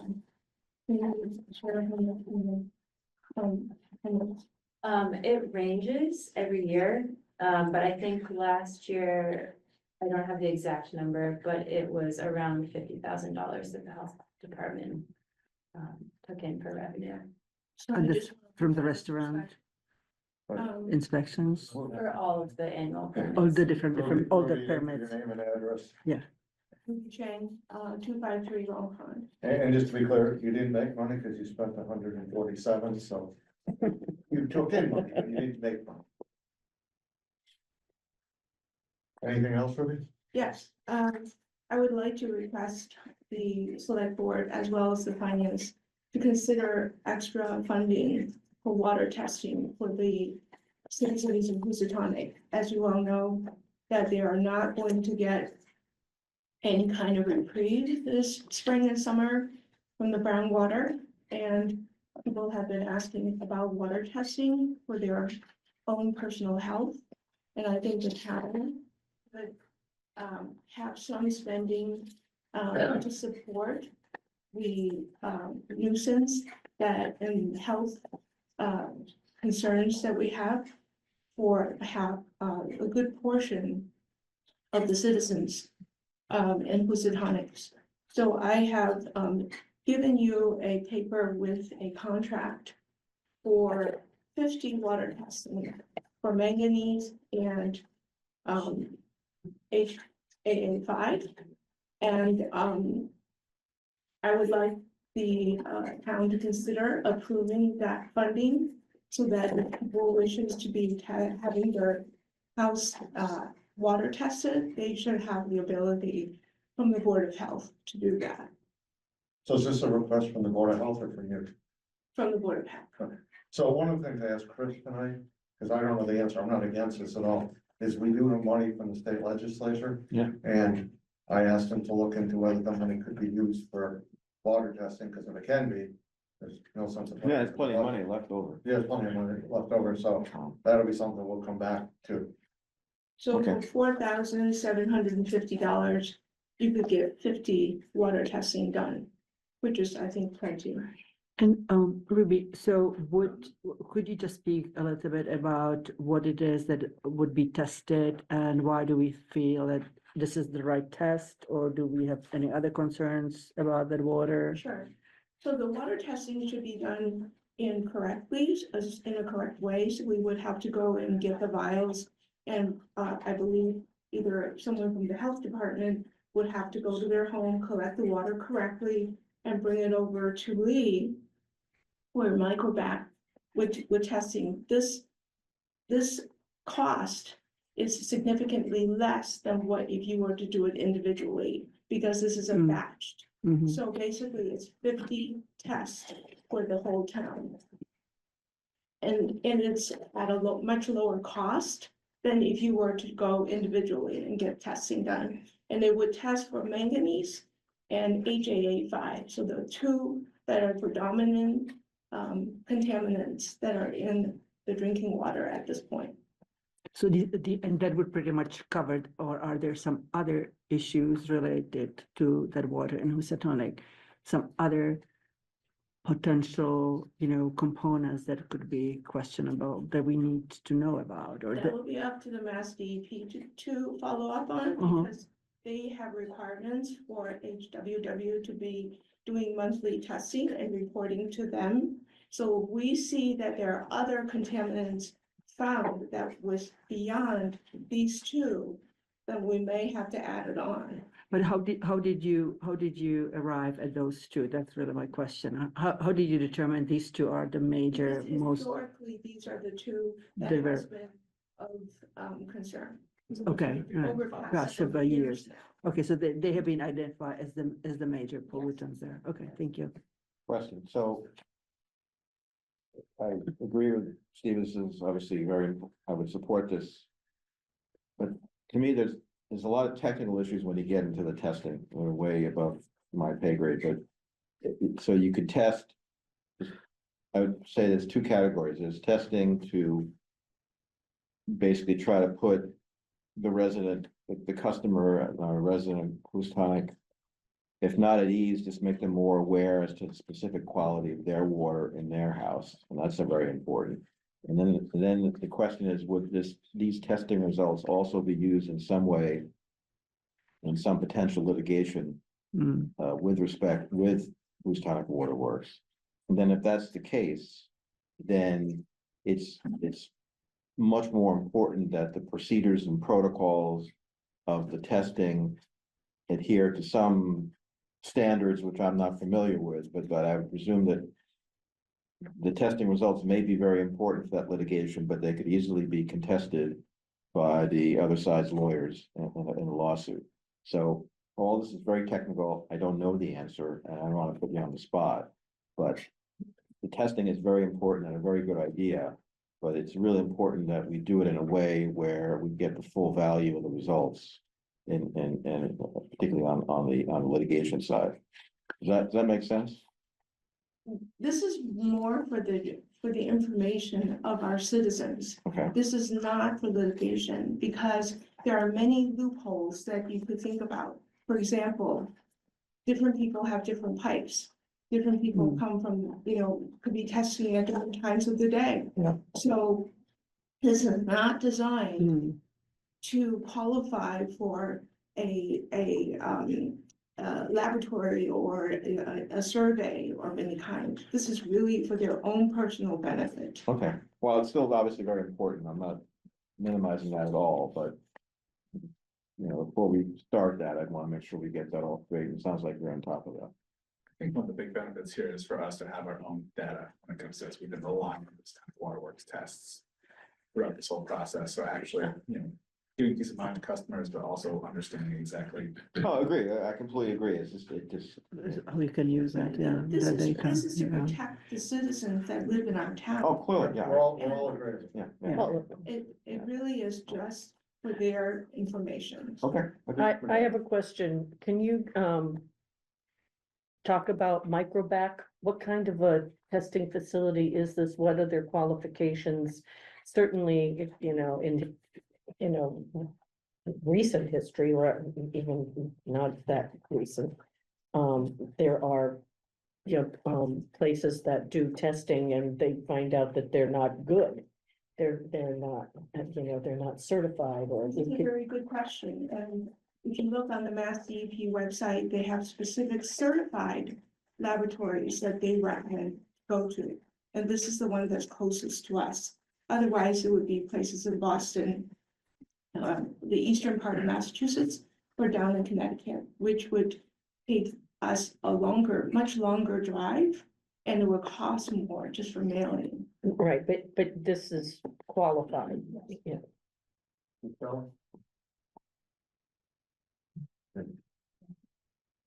I just wanted to say another thing. Were we letting Michelle speak, because you may have a question for you, so. No, I don't have a question. Okay, go on ahead. Another topic. Oh, can I ask? It's about. Board of Health. Hold on. It's not about Houstonic Water. That is- Okay, so go ahead, Ruby, and then. Yeah, I'm sorry. So, my question, is the idea it's 50 people first come first serve, or how will you? Whoever that requested, they will have to come in, fill out the form, and we would have to set up a time where we can go out to the facility, to their home, and do the testing correctly. And I don't know if you know the answer, and this is partly of my own curiosity. What about renters? Would renters be able to do this for their home?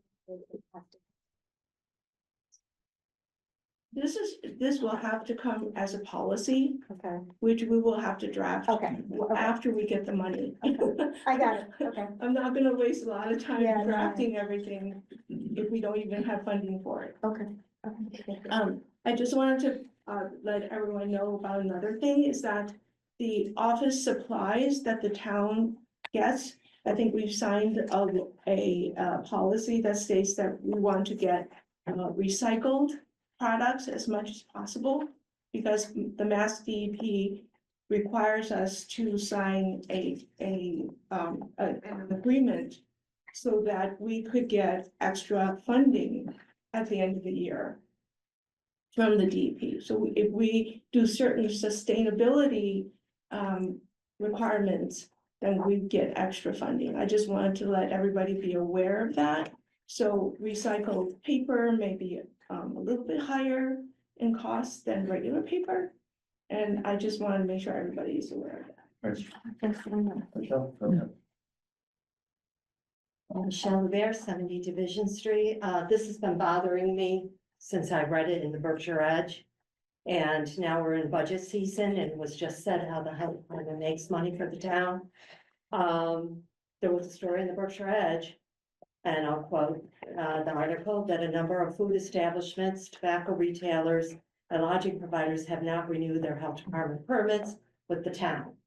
Now, I don't know what happened, why that is the case, but if they're not renewing their permits, we're not getting the money. I'd like to Well, know, they can't be open. pardon me? They can't be open if they haven't paid. Well, is that what's happening? Because I Rebecca, don't you want, wanna- if I Let- can finish. Let answer the first question, then you. Right, I like to just finish, Okay. because I know as a taxpayer, I don't pay my taxes. It was just discussed, it goes to elections. I'm a little disturbed, because Great Barrington, as far as enforcement, in my experience, some of it is lacking. Or Rebecca may tell you opposite of that. Right, well, I'm just going from, this was according to Health Department Agent Rebecca Jurasek, so, We've all been misquoted. yeah, myself included. Do you want me to answer? Yes, I'd like to know what the status of that is and how it happened to begin with. So that was an update that I shared with the Board of Health at our January meeting. And at that point, we had 5 or 6 outstanding permits. I'm happy to report that all of them have since received their 2025 food and tobacco, and I think we had 1 lodging permit. So we have several mechanisms of enforcement unintentionally. Some public shaming in the Berkshire Edge was pretty effective. That wasn't our intention, but. I think I do that select board meeting too, it's a really good. But one of the other ways we get people to pay their permits is through late fees, and if someone were to just totally ignore our notices, we would issue a cease and desist order. Okay, so what I'm hearing, we're current as of right now. Okay, all right, thank you. Yeah, and Michelle, just so you know, you probably know this, but if somebody comes before the select board, or let's say an entertainment license in January, if they haven't paid the previous year, we don't even entertain that license. It doesn't actually come before us, because, or if it comes before us, they only get the license if they pay their. And I understand that, but we're burdening the taxpayers this year, and I just want to make sure everybody's doing their fair share, including the businesses in Great Barrington. Agreed. Thank you. Can I just say something about the Board of Health? In New York City, I guess everybody here has been to New York City, and all the eating establishments, it's like, hey, and you feel pretty confident about going to a restaurant that got an A rating. If you see B or C, you're like, or it's still under advisement. So do we have anything like that? We don't. Can we? We could, we've talked about it as a board before, but where we landed was because we're such a small community, it maybe would not be so great for business owners to have a negative rating. But it is all public record if someone wanted to call the health department and ask how. Well, I think that visual cue, and there's enough people that come up from the city, and a lot of people, many people are familiar with that little sign of your Better Business Bureau kind of sign, so, I don't know. Well, that's an interesting response. So are you saying that we have quite a few establishments that maybe are not at the A or B plus level that would cause an issue for them? So the way we look at food inspections is that it's all a work in progress. I think we have some food establishments that need a little bit more assistance, and I believe part of our role is to help educate and to help bring them up to speed. But it's kind of a common sense that you can find anything on an inspection if you're looking. Of course you hard can, enough. yeah. But I will say that all of our food establishments try very hard. Okay, so, okay, so let me try a different way. So are you, yeah, It is now 10:08, yeah, first of many meetings. Yeah. I get grumpy at 8 o'clock. okay. We won't ask you anything after eight. Let's try some way to tie this to the budget. Yeah, I don't want to know though. Okay, I'll ask you separately then, yeah, Might be a okay, Board of Health meeting. yeah, all right. Yeah. Yeah, go. Steve here, I'll give this to Chris, if he can share. Mark and I had a conversation about, testing water at Housatonic independently to address your concern that you brought up, Phil, about, so there's no conflict of interest if it ever goes to a lawsuit. So that's got some pricing on it from an independent vendor. So if you want to share it with the board. Okay, so let's come back on Ruby's request when we know whether we have money that can be used outside of the budget. Well, just on that, Yes. I mean, I know, I think trying to talk to DEP and see if we can rework the relief funds. How much of the relief funds don't amount? Right, and just understanding, I guess, do we have an idea of when? I don't want to go for, I want to make sure that I think this is a great proposal and a great start, and knowing that we're not gonna have any sort of relief during the summer, I do want to have some funding in place. As I said at the beginning, we're coming back to this. Yeah. So we could put 10,000 in now. Yeah. And then find out that the money can be used and then take 10,000 out. I know, I'm just worried that we're We're not gonna gonna. not have the information of whether or not we'll have that money. Chris will have the information, and if he doesn't, then we put the 10,000 in. Or 8,000. Yeah, That's all. Yeah. From my No, no, perspective, I we'll agree. clearly do something, yeah. Yeah, I agree with you. I just don't wanna do it and then find out, oh, there's other money. Ben? Yeah. Ruby's not going anywhere. She's gonna keep reminding us. We have a reserve fund too. Yeah. Okay. Thank you. Page 28, debt service. So this is, as I said at the beginning during our message tonight, our estimates on debt service for the project expenses that we expect to see in the coming fiscal year. I'll ask Al to, or we should. Well, I went with, the current debt service payment obligations that are due in FY26 are 2.3 million. For principal. And- General fund. General fund, yeah. Yes. And then, so we're looking for 2.3 million. That's what the principal is. That's the actual amount that's due. No, Rick, we don't need to negotiate and discuss that for hours on end. That's what we owe. Yeah, we don't really have a choice. Yeah, exactly. They And, prefer we may. yeah, exactly. The long-term interest is 1,502,250. That's based on 827,755 current debt service payment obligation. And then a projected $7 million bond issuance at 5%. Estimated interest rate at about 177,448.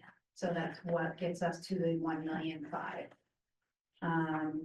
Short-term interest pay downs projected $2 million band issuance at 3.75% estimated interest would be approximately 38,777.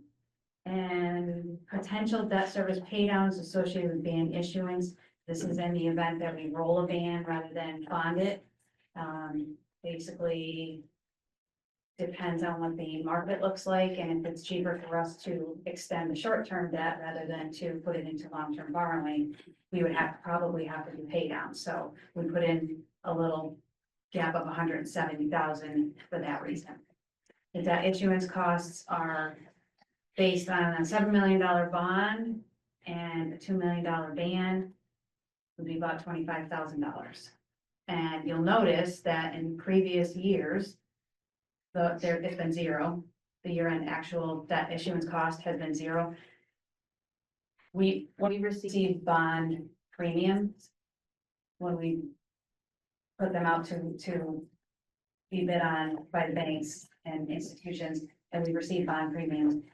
There's 3 separate now laws for different periods of times. And so for most of the commonality between all of them, we can use that for debt service. So it goes into a capital account line because it came in through the bond. So we paid it, that's the debt issuance costs directly from that rather than hit general fund for it. That makes sense. And that's something we can't keep doing, or we might be able to do, but we have to budget for the 25. We have to budget for it in the event that we, for some reason, Yeah. don't get a premium because we've But been. it's a market The way I- situation, so. The way I would describe that, I would summarize that we're essentially financing those costs. Yeah, Yes. through the, More or yeah, less. yeah. Yeah, So I was really happy to see this much less increase in, long-term principal and interest this year. You know, last year it was almost 1 million. It was a great proportion of our budget increase last year, and it's a much smaller amount this year. And Chris, so I want to just actually acknowledge your point earlier, you know, I think you do, if I recall correctly, part of the increase last year was because we borrowed about 8 million or so the year prior that led to the increase in the payments. Last year, we borrowed about 3 million, so now we're looking at still an increase, but less. And I just think this up and down borrowing and, you know, these, you know, in some ways, the fact that we didn't borrow a lot last year is what's helping also to keep this year's budget increase at this lower level. So I really do think when we start looking at capital borrowing, you think about, you know, it doesn't hit the year that we're budgeting for, but we, you know, if You will we end up borrow a paying lot it, this yeah. year, next year is gonna Yeah. be really difficult. And so I just want to dovetail on what you had said at the opening of this session. For the town's operations budget, exclusive of school, for our budget. Our budget is driven primarily by debt service and Yeah. insurance. This is fixed costs. It's totally fixed costs, exactly, yeah. An important point here, we definitely, I agree with that, we had a big, a bit of a sticker shock last year with the increase in the debt service due to all the project work that was completed and the borrowings that were done. So we went at a slower pace this year, but Allison, you also did a huge amount of work to essentially, I'm gonna summarize it and you tell me if I get it wrong. You went around and found all these pockets of money Extra, yeah. which represented prior borrowings that had not been fully utilized. And before we went out and borrowed more money, we used that money. And that actually added up to a pretty big number, about $3 million, right? So there's a lot of work there and that really helps the particular line item. Great work there. I didn't realize it was that much, so. Yeah, no, it's a big It's number. really bad. It's more, it wasn't little pockets, it was big pockets. Yeah. Those, one of those, they say we've been able to do things really well and, fantastic management and skills and expertise. But those same pockets of money are reduced those. Yeah, it won't be there. We Yeah. won't find another bunch of pockets Yeah. next year. Yeah. Turn over every cushion I can. Five more questions. But I actually, so in last comment, our debt service of 3.6 million. Last year, I did a crude estimate of what I thought it would be this year, and it was about 4.2, 4.3. So again, that's the work you did there helps us come in low there. So that was great. Allison, I have a question. On your debt schedule, you listed a bond that was issued for Community Preservation Act. What was it for? It's for the improvements at Memorial Field, and those costs are paid directly through the CPA. It's not part of the general fund.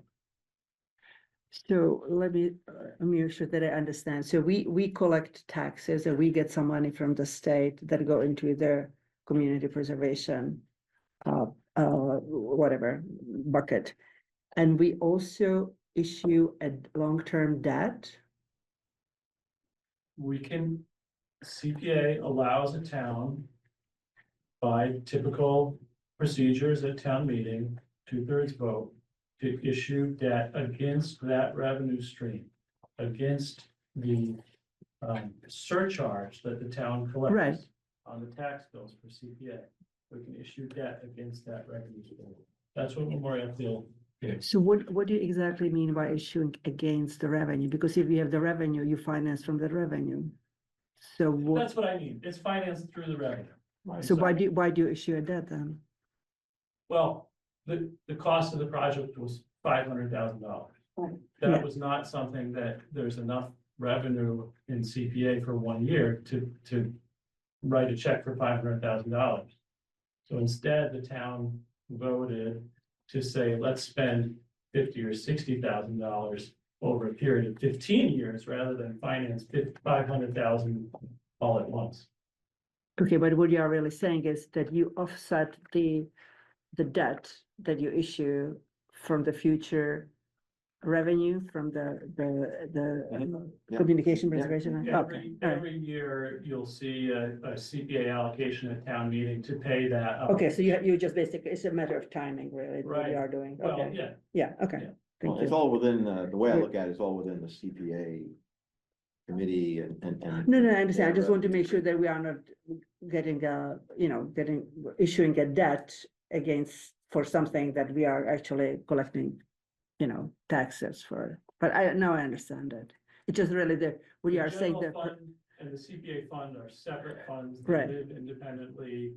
They can borrow independently, according to the revenue that they have. Right, okay.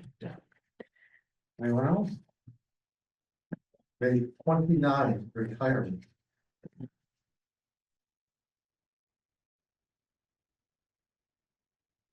Is this where we have a correction? We should, I think we do have a correction here, and I'm sorry, I don't have any fun, we should, but there was a miscalculation between Mark and I. We had it in an initial budget, we didn't have it in this recommended budget.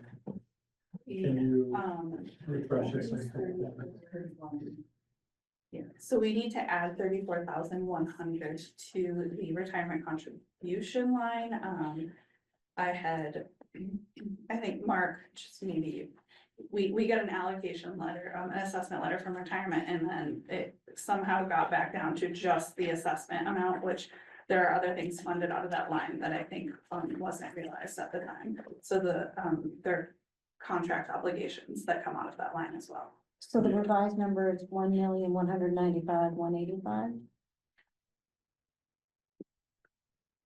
What are we adding? How many? 34,100. Or we don't need to vote on that, that's just a new. That's what it is, yeah, recommendation. yeah. New recommendation, and when we prepare the update sheets, we'll show that. What is what we're contracted to pay for retirement. Yeah, So that's not a change in the our assessed amount, that's some other charges that are in there? Those are contract obligations for employees that I think weren't realized that they they were not included. expended out of that line. At some point in the future, it might be useful to talk about this number, because the good news here is that we are much closer to fully funded on the retirement side than we are on other Okay. matters. So, my understanding, I did a little checking, they're basically in the midst of doing their evaluation now. So I suggest that at some point, when those new numbers come out, you make the committees aware of that evaluation work, so. Just have that as sort of being kind of, one variable that's sort of working in a positive way, because that's. Again, there's a million variables in the calculation, but it's more close to fully funded than many other liabilities are. So at some point, that number might either increase slower than other costs or reduce. And I did call her retirement and ask about what would happen to our assessment if the building inspectors left this town, and she said it's an 18-month catch-up period, but it would go down quite a bit because it's based on salary. Yeah. But to repeat the discussion from before, we'd end up paying for it at some point. Yes. Any other questions? Page 30. Insurance. This is a line where, I'm sorry, we should. When we did get the health insurance numbers, we were pleased to think that we are absorbing that extraordinary 16% increase. In fact, we do need to increase our line here to cover some of those costs. Assuming the building department moves to the town of Stockbridge, we don't have to increase this line quite as much. And I'm looking at the health and life, right, Alicia? Yes. The health and life line. Keeping the building department, we'd have to increase it by 121,351 based on our recalculations. Not keeping the building department, we still have to increase it, but less so by 76,922.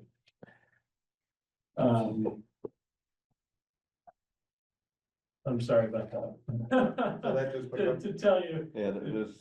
you know, to tell you that. No, that's- Now, that does not add additional cushion.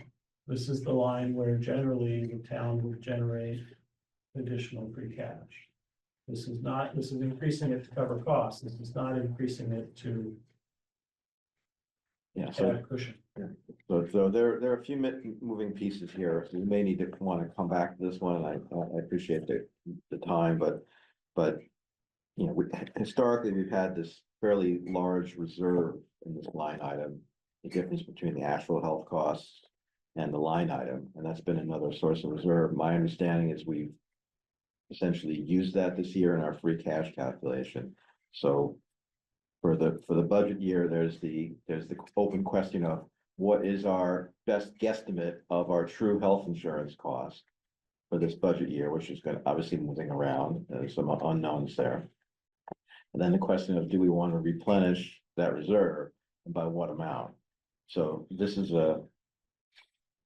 one's hard to, The number. that hard you to said iron out. is like no cushion at all. That's Right, pretty close to exact. It's Right. the true cost is, you know, adding that 76,922, it's taking whatever insurance we can pay from grants. You know, we pay it out of the grant and not out of the town budget. So it's, again, looking under every rock. But this is not adding the cushion that you're talking. right. So just so, you know, I've had torture fest conversations with Allison, just trying to understand it a bit, because it's complicated one. But I didn't mean that negatively, it's complicated, but, It was probably worse for her. yeah, exactly, that's a fair point, yeah, fair point. But, yeah, so there's the underlying issue is, one underlying issue is that these pure health insurance costs have gone up a big chunk right now. 16%. 16%. Okay, and so that's part of it, that we need to grapple with. And then there's, you know, the matter of reserving and also now the complexities of switching in and out of being a host in the inspection operation. So, And Can I just ask a clarification question? So in fiscal year 24, we had about 1.7 million. That had a big cushion in it. And then in fiscal year 25, we had something comparable with a big cushion. Now, we're saying we're going to have a larger budget with no cushion. So we lose the cushion. And that's, and We were hoping we Yeah, I know wouldn't that, have to yeah. increase it at all. Yeah. Absorb the increase and still have a little cushion. exactly, yeah. I know. That's not the case. Okay, I mean, there's nothing we can do. so do you feel you have a number that you're comfortable with in terms of what you think the pure health insurance number should be for this year without any cushion consideration? Well, I didn't write down the increase. Well, because I gave you all the scenarios, I didn't, With, yeah, as I said. it with- depends on which scenario. We you could go. wait on that if you want to wait on it. Well, as I said, if the building department moves over, the sort of your increase is 76,922 last year. That's from the building inspector. But what about the year over year increase in health insurance? Excluding all of the inspection changes? In other words, that my understanding is that the 1755. Some component of What is that, the 16%? right, yeah, some component of that number is. The increase in the 16% increase in health, and some number is a replenishment of the reserve. That number, the 1755, this is line 5174, health and life insurance. I believe, assuming the building department stays, Yeah. I believe, Alicia, that number would be 1,877,181. Which is an By increase of adding the 12135. I guess I think I'm confused now. So I thought no cushion means no reserve. Am I misunderstanding? There is a reserve? No, there's no No, reserve. yeah, but I think funding it at the 1,000,008 is.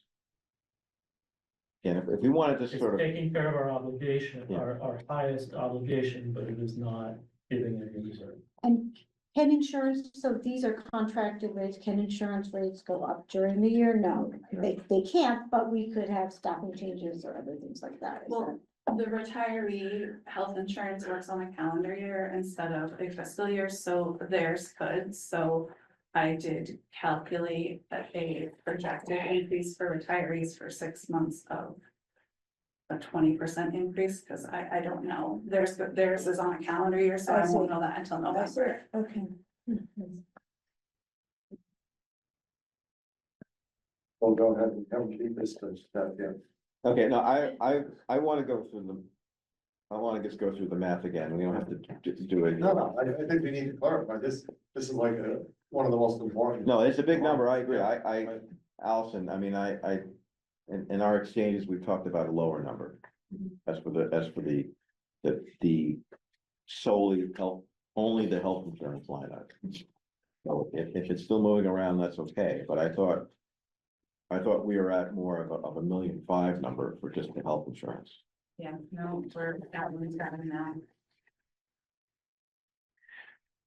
So can we clarify what the actual health insurance cost number was for fiscal 24? Yes, actually, thanks for pointing that out. We have a correction next week. The actual number was 1,275,791, the FY24 year-end actual. Okay, so Not that, really exactly sure where that number came from, to be honest with you. So- and I apologize. so that's why I'm a little at a loss for words right now, because you're saying it's going from 1,275,000 last year to 1.8. Yeah, Yeah. that's more than About $60%. $60 increase. Which is more than 16. There's more than, and you are saying that one had a cushion on this one. Yeah, and this is no, yeah, so, that's much larger increase than I thought we were at, So so, we've added more full-time employees Yeah. to micro transit, which That's a good point, yeah. we've added. How many? Family plans. I mean, between last year and this year, So I have the numbers. for Oh, so you have So more can we insured get under that. some sort of, microtransit's tremendous, but can we get some sort of profit and loss statement for microtransit? Like as a department by itself? We could. Yeah, Not tomorrow.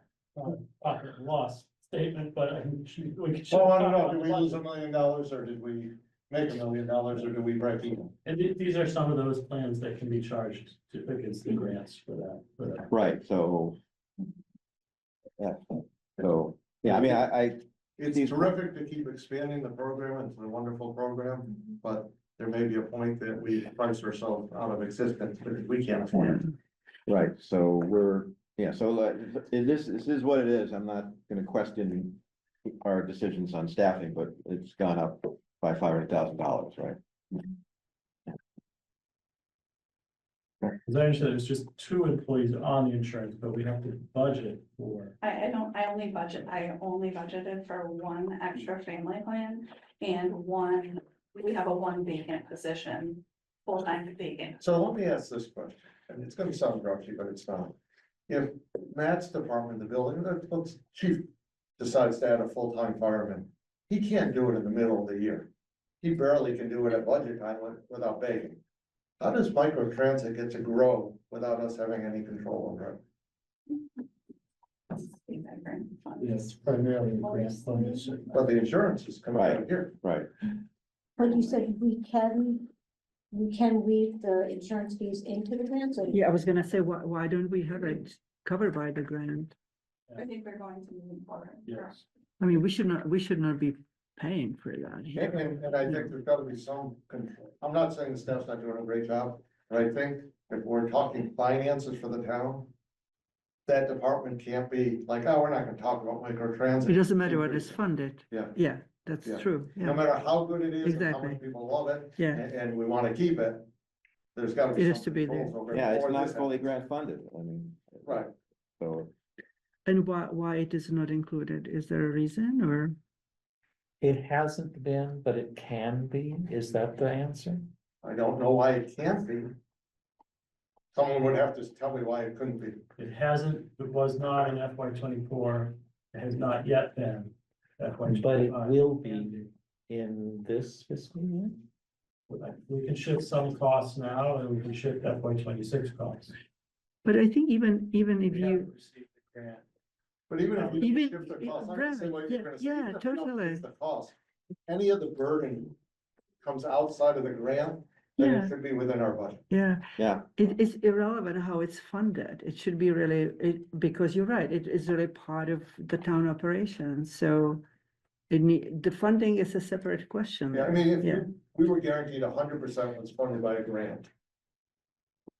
I'd still wanna know. You about still it. want to, you Yeah, still I want still to wanna know include about it, it. yeah, you still But want to if, include it, yeah. 98% funded by Yeah. the grant, now I really wanna be able to Yeah. have the final vote on it as a finance committee, select board and town meeting. Yes. Yes. yeah, I mean, it sounds like, And I will say currently we do have 10 full-time employees not taking any insurance through the town, which could change at open enrollment. When's open enrollment? It is in May to be. in effect Beginning for for the, July 1st. for the So next you year. don't know. But there could be 10 different employees who all need insurance. And from what I'm hearing, it may not be grant covered, so. yeah, I think, again, I agree with Steve,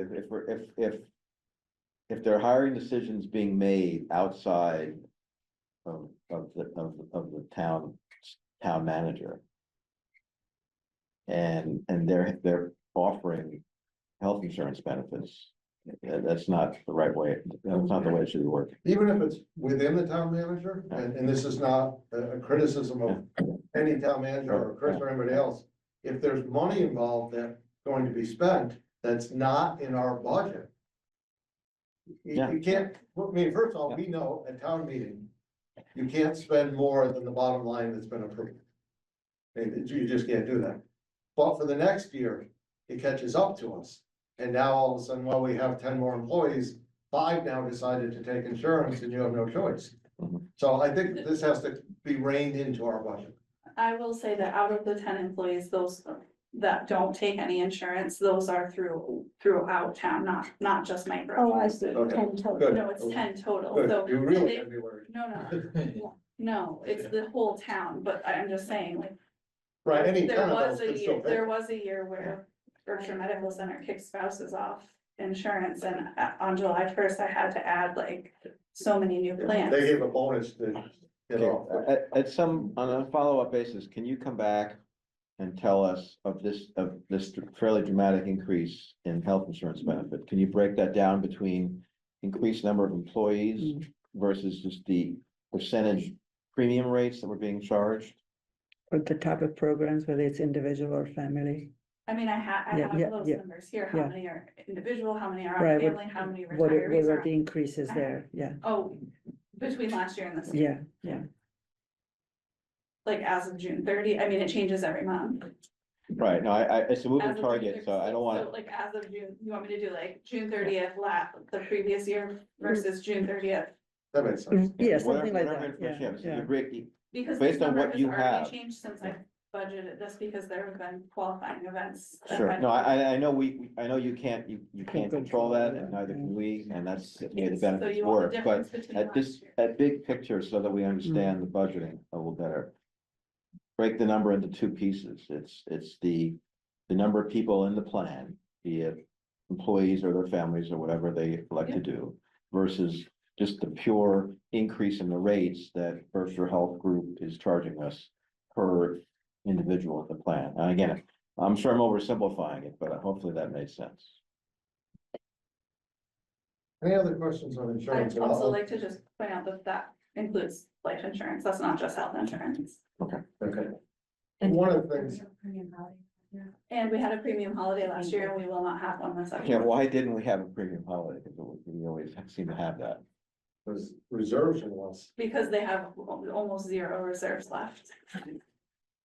oh, They were told to expend their reserves, I guess, and then they did, and now They being they're Berkshire getting, Health Group? yes, Okay. and now they are getting low, so they are not giving premium holidays anymore. So basically, for the past, I think, 4 years, we've gotten a free month of health insurance. Okay, so that's really the same as a premium increase, right? Yes. right, I mean, It is, Yes. yeah, it is. because you paid for 11 months last year, paying for 12, Yeah. right? So Yeah. 1.2 represents 11 months. The other thing that we need to look at, definitely not tonight, definitely not for this budget, is how Berkshire Health Group works and how it works within this town and what they're doing to try to control expenses. I will tell you that there are a lack of options, and I will say that I was just talking to another town that is moving from one of the other options to Berkshire Health Group, and the savings that they are gonna realize are tremendous. No, tremendous, huge. So, well, I'll tell you that Berkshire Health Systems, which is not part of Berkshire Health Group, had a 4% increase in insurance this year. Somebody maybe should ask them how they did that. I realize they own a health system, and it may be, but I just think the whole way that we're doing this, and There's been about 5 years that we had no increases. right, and that came back to bite us. It did, And yeah. whose bright idea was that? The insurance industry, not from the town, to be, have no foresight to see that by taking your reserves and spending them down, and then saying, oh, crap, we're out of reserves, we better raise it up 14% or 16%. Doesn't seem to look like we have the best person advising us. And that's not anyone on the group, but it does seem like there's something wrong. Just my humble opinion. Okay. This was a tough page. Sort of a 2 pages. It always is. Okay, now we're gonna confuse them. We're back to page 21 with community surveys. And you're really gonna confuse anyone because this is yours.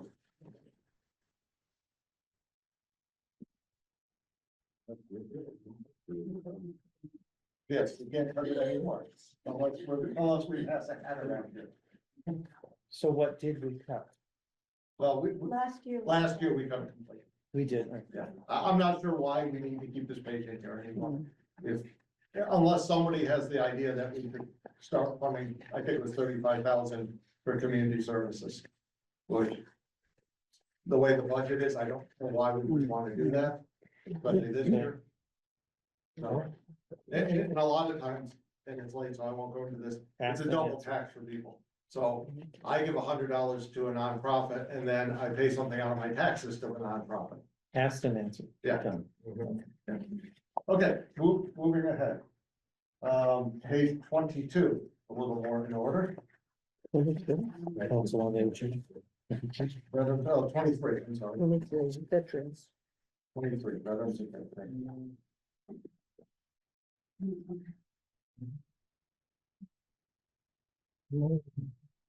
I don't think our veterans agent is here. We can do it another night, if it requires to be here, you can do it, that's fine. Generally, you'll see that, there's 2 lines here, the Veterans Benefits and Veterans District lines are both going up. Again, health insurance is driving those increases primarily, for the Veterans Benefits and the Veterans District. And in order to come out to a level funded budget, what had been allocated to the lease payment or lease contribution to the VFW is reduced here. So we're shifting costs within the budget to maintain a level funding. And I'm sorry, could you just explain to me what's in the benefits and what's in the district line? What is it we are paying for? Okay, we may need. Or maybe- Okay, so from what I understand, the district is what we pay the state for. the For providing schools. services, certain services, okay, Whereas the veterans benefits are the benefits that go directly to the. to the our individual, veterans here in to the, town. so the town pays for what kind of benefits, so that I understand. Okay, For the- it's to the the- majority of it is rental and medical, So we pay for medical benefits for, like co-pays, like that kind of thing. oh, I see, Yeah, okay, that's okay, To supplement that. okay, so we basically contribute to some of it.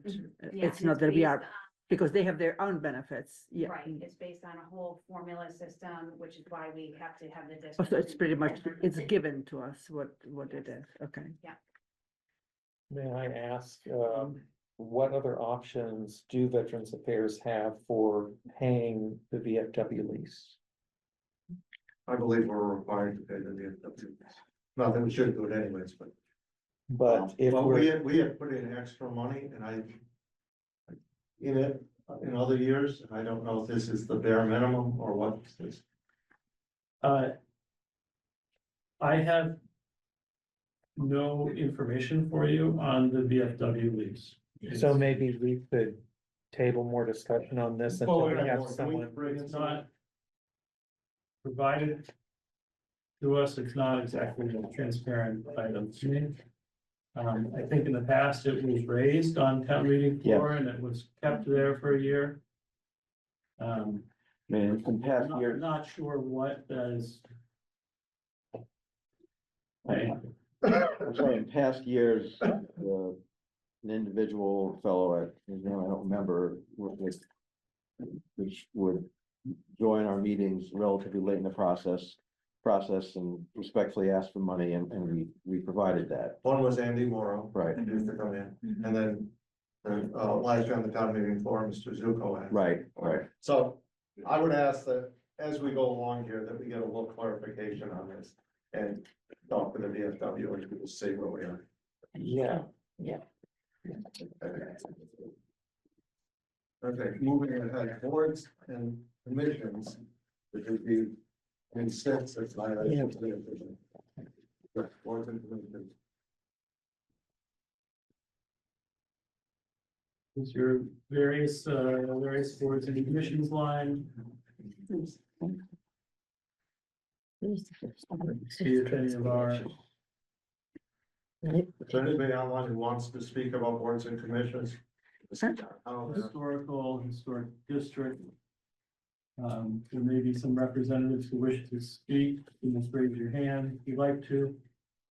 Historical commission, usually came in to request a level funded, but we recommend carving that down a little bit. Historic district commissions pays for example, preservation of some of the historical monuments, like the Winged Victory out front. Maybe the historical commission might pay for preservation of Winter Boy and some other work. So they spent 3,500 2024, and we think they need 10,000 based on what? We did get a proposal of what the HDC, the Historic District. What they Commission wanted to spend. do? I think that wasn't a monument preservation year, but FY26 it's due. Oh, so they have a number of things they need to do. Yeah. Okay. So these can't come through the CPA? Maintenance cannot be paid with CPA funds. So youth programming, as I understand it, is that primarily Railroad Street youth? No, where are you? Where you are, yeah, Oh, I'm on the wrong page. yeah, I'm- page okay. 26, yeah. I'm all wrong there, sorry. Can you explain the new tree committee? I don't know. I do not have the information to the tree committee that came in before, the request for 10 was revised by Mark down to 5. So I'm kind of I'm not confused exactly here sure what because that they, is. they What planted, that is proposed to. they planted last year. But we are not showing any cost Joe, do you here. know if that came out of your line item or the tree committee planted No, last it year? didn't. No, we cut it from there. Tree committee says new. Did the tree committee, did plant trees that were planted last year, not in this budget? Did some of those come out of yours? They did, and I think Oh, that's, they did. Okay, so that's where it is. And Okay. this is a movement from your budget to this budget. well, like, they did ask me for. Yeah, but in my budget, they did ask me for some, but I think it got caught by the town manager's recommendation. We cut his budget. He had for trees last year. Yeah, I but he, recall but that. he still paid for some last year. He did. Yeah. It, and do we know how much? Because they planted quite a bit. Well, yeah, I think there was $20,000 approved last year. You gave them 20,000 last year? Not all of it. Okay. I see. Okay. All right. Can we get some clarity on this one? Yeah, we'll get plenty. Where do they want to plant this? Yeah. What's it for? It's 5,000. No, they may That's not, for know. trees. They may not know where they want to plant it yet. They better Well, know. they better They know. better know because If you talk to them, there's a lot of places they want to plant. I know, that's fine. I mean, they Yeah, can just give us some They idea. do have a Yeah, plan. yeah. Yeah. Well, then it won't be hard to give it to us, right? You know, under the buildings and grounds, there was a $15,000 request or a $50,000 request that they asked me to put in, but it was removed when we did the level funded exercise and beyond that. Okay, Okay. so it's out of yours complete. It is, yeah. Okay. Although we said if we're doing like capital projects, you know, we can deduct a couple here and there, we will. Yeah. Okay, we'll get clarity on. Steve, you can raise your hand. Oh, sorry. Thank you. David Bailey, briefly? Yeah, no, I'm sorry. I was temporarily incapacitated earlier while you were talking about the veterans, services.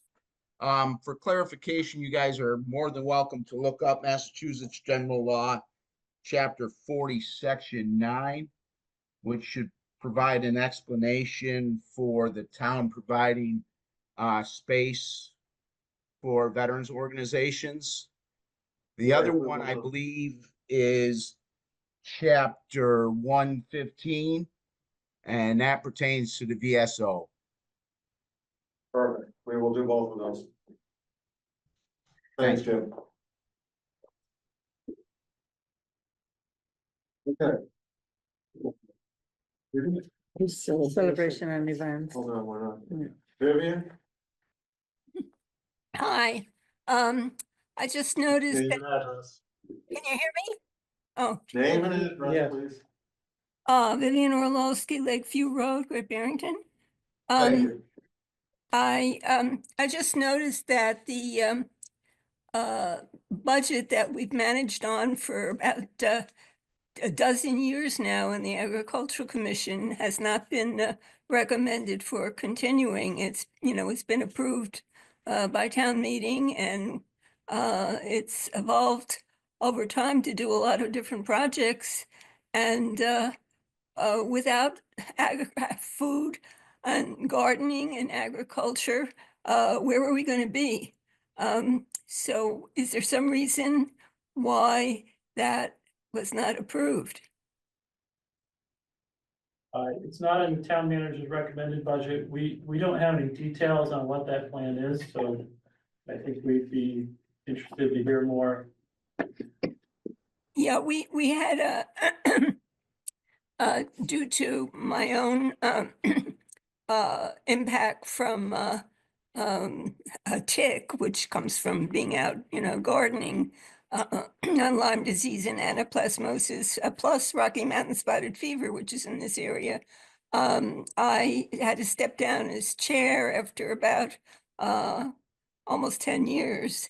And the person who took over for me was unable to continue and resigned as of June. And our vice chair now works in that area full time. with the Berkshire Conservation District, but also couldn't manage to devote time to the Agricultural Commission. So we have 4 members. And we will, we could provide more information about what we've done and what we will do this year. And when do you need that? As soon as possible. Yeah, as soon as you can do it. If it's next week, that's fine. Well, one thing, one thing that is a member of the Agricultural Commission, but not representing the commission because we've been sidelined, as I say recently. I serve on 2 committees in something that's going to have a major impact on our overall budget for the future, and that's the new Monument Mountain Regional High School. I serve on the Sustainability Committee there and on the Site Design Committee, and I managed to obtain a grant from Housatonic Heritage, the Upper Housatonic Valley National Heritage Area, to bring in a nationally renowned speaker to talk about a climate resilient, planning and climate resilient campus. And that's going to take place. That's going to take place. That's going to take place. Talk about next year's budget, and that's not costing the town any money. So what we would love you to do at your time is for the Agricultural Commission, which I can now see why it may have been cut, because there may have been misunderstanding that you were inactive. If you could give us a brief summary of a plan for those $2,000 for next year, that would be really helpful. Okay. That would be terrific. I have to confer with other 3 members. Well, if you're gonna do that, you better have a posted meeting. Thank you. Thank you.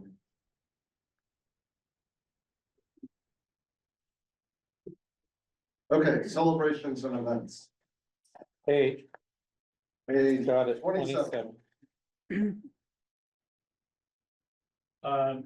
The stipend is for the work that's done putting on the concerts in the park at the bandstand. Band programs is for performers. The cut is in the celebrations line of $3,000. That's the approximate cost of fireworks. Was that, which fireworks is that? Is that the Holiday stroll. the holiday stroll? Yeah. So it's not Oh. July 4th fireworks? They don't do July 4th fireworks. Oh. All right, it's late. But we did. When do we party pooper, do we need to actually have fireworks? That's what the cut costs. That's what we cut, yeah, yeah. See them from my house. I can see them from my house. It's kind of nice. Well, I can be without holidays, I can survive. and coming to the end on a down note there, I mean, obviously, perhaps there's something we could figure out alternative ways to pay for that, working with the Chamber of Commerce. If the Chamber of Commerce said that, Yeah. I mean, we just would not be able to want to. Yeah, And they would have to look for another sponsor. sponsor, yeah. Yeah. Okay. Okay, Very good. citizens speak then. Mhm.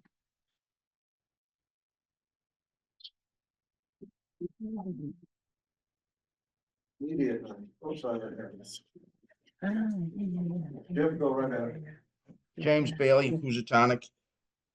Getting back to the stipend paid for bilingual individual in the town hall.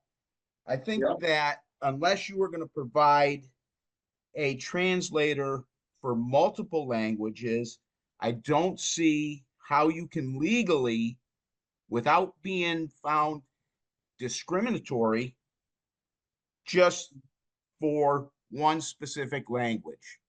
Now, either get yourself an app and pay an app to translate in multiple languages, or stop providing just a specific service that is discriminatory towards others.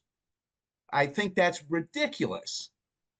I think the idea of paying stipends is ridiculous. You're at work. You should do what you're asked to do.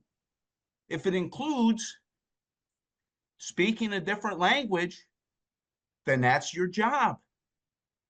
But as far as being discriminatory, unless you're gonna provide the services for everybody, you're gonna have to stop. Get an app. Thank you. Thanks, John. Media time. There's a hand up. There is a hand up on your attendees. That's good. Oh, it's James.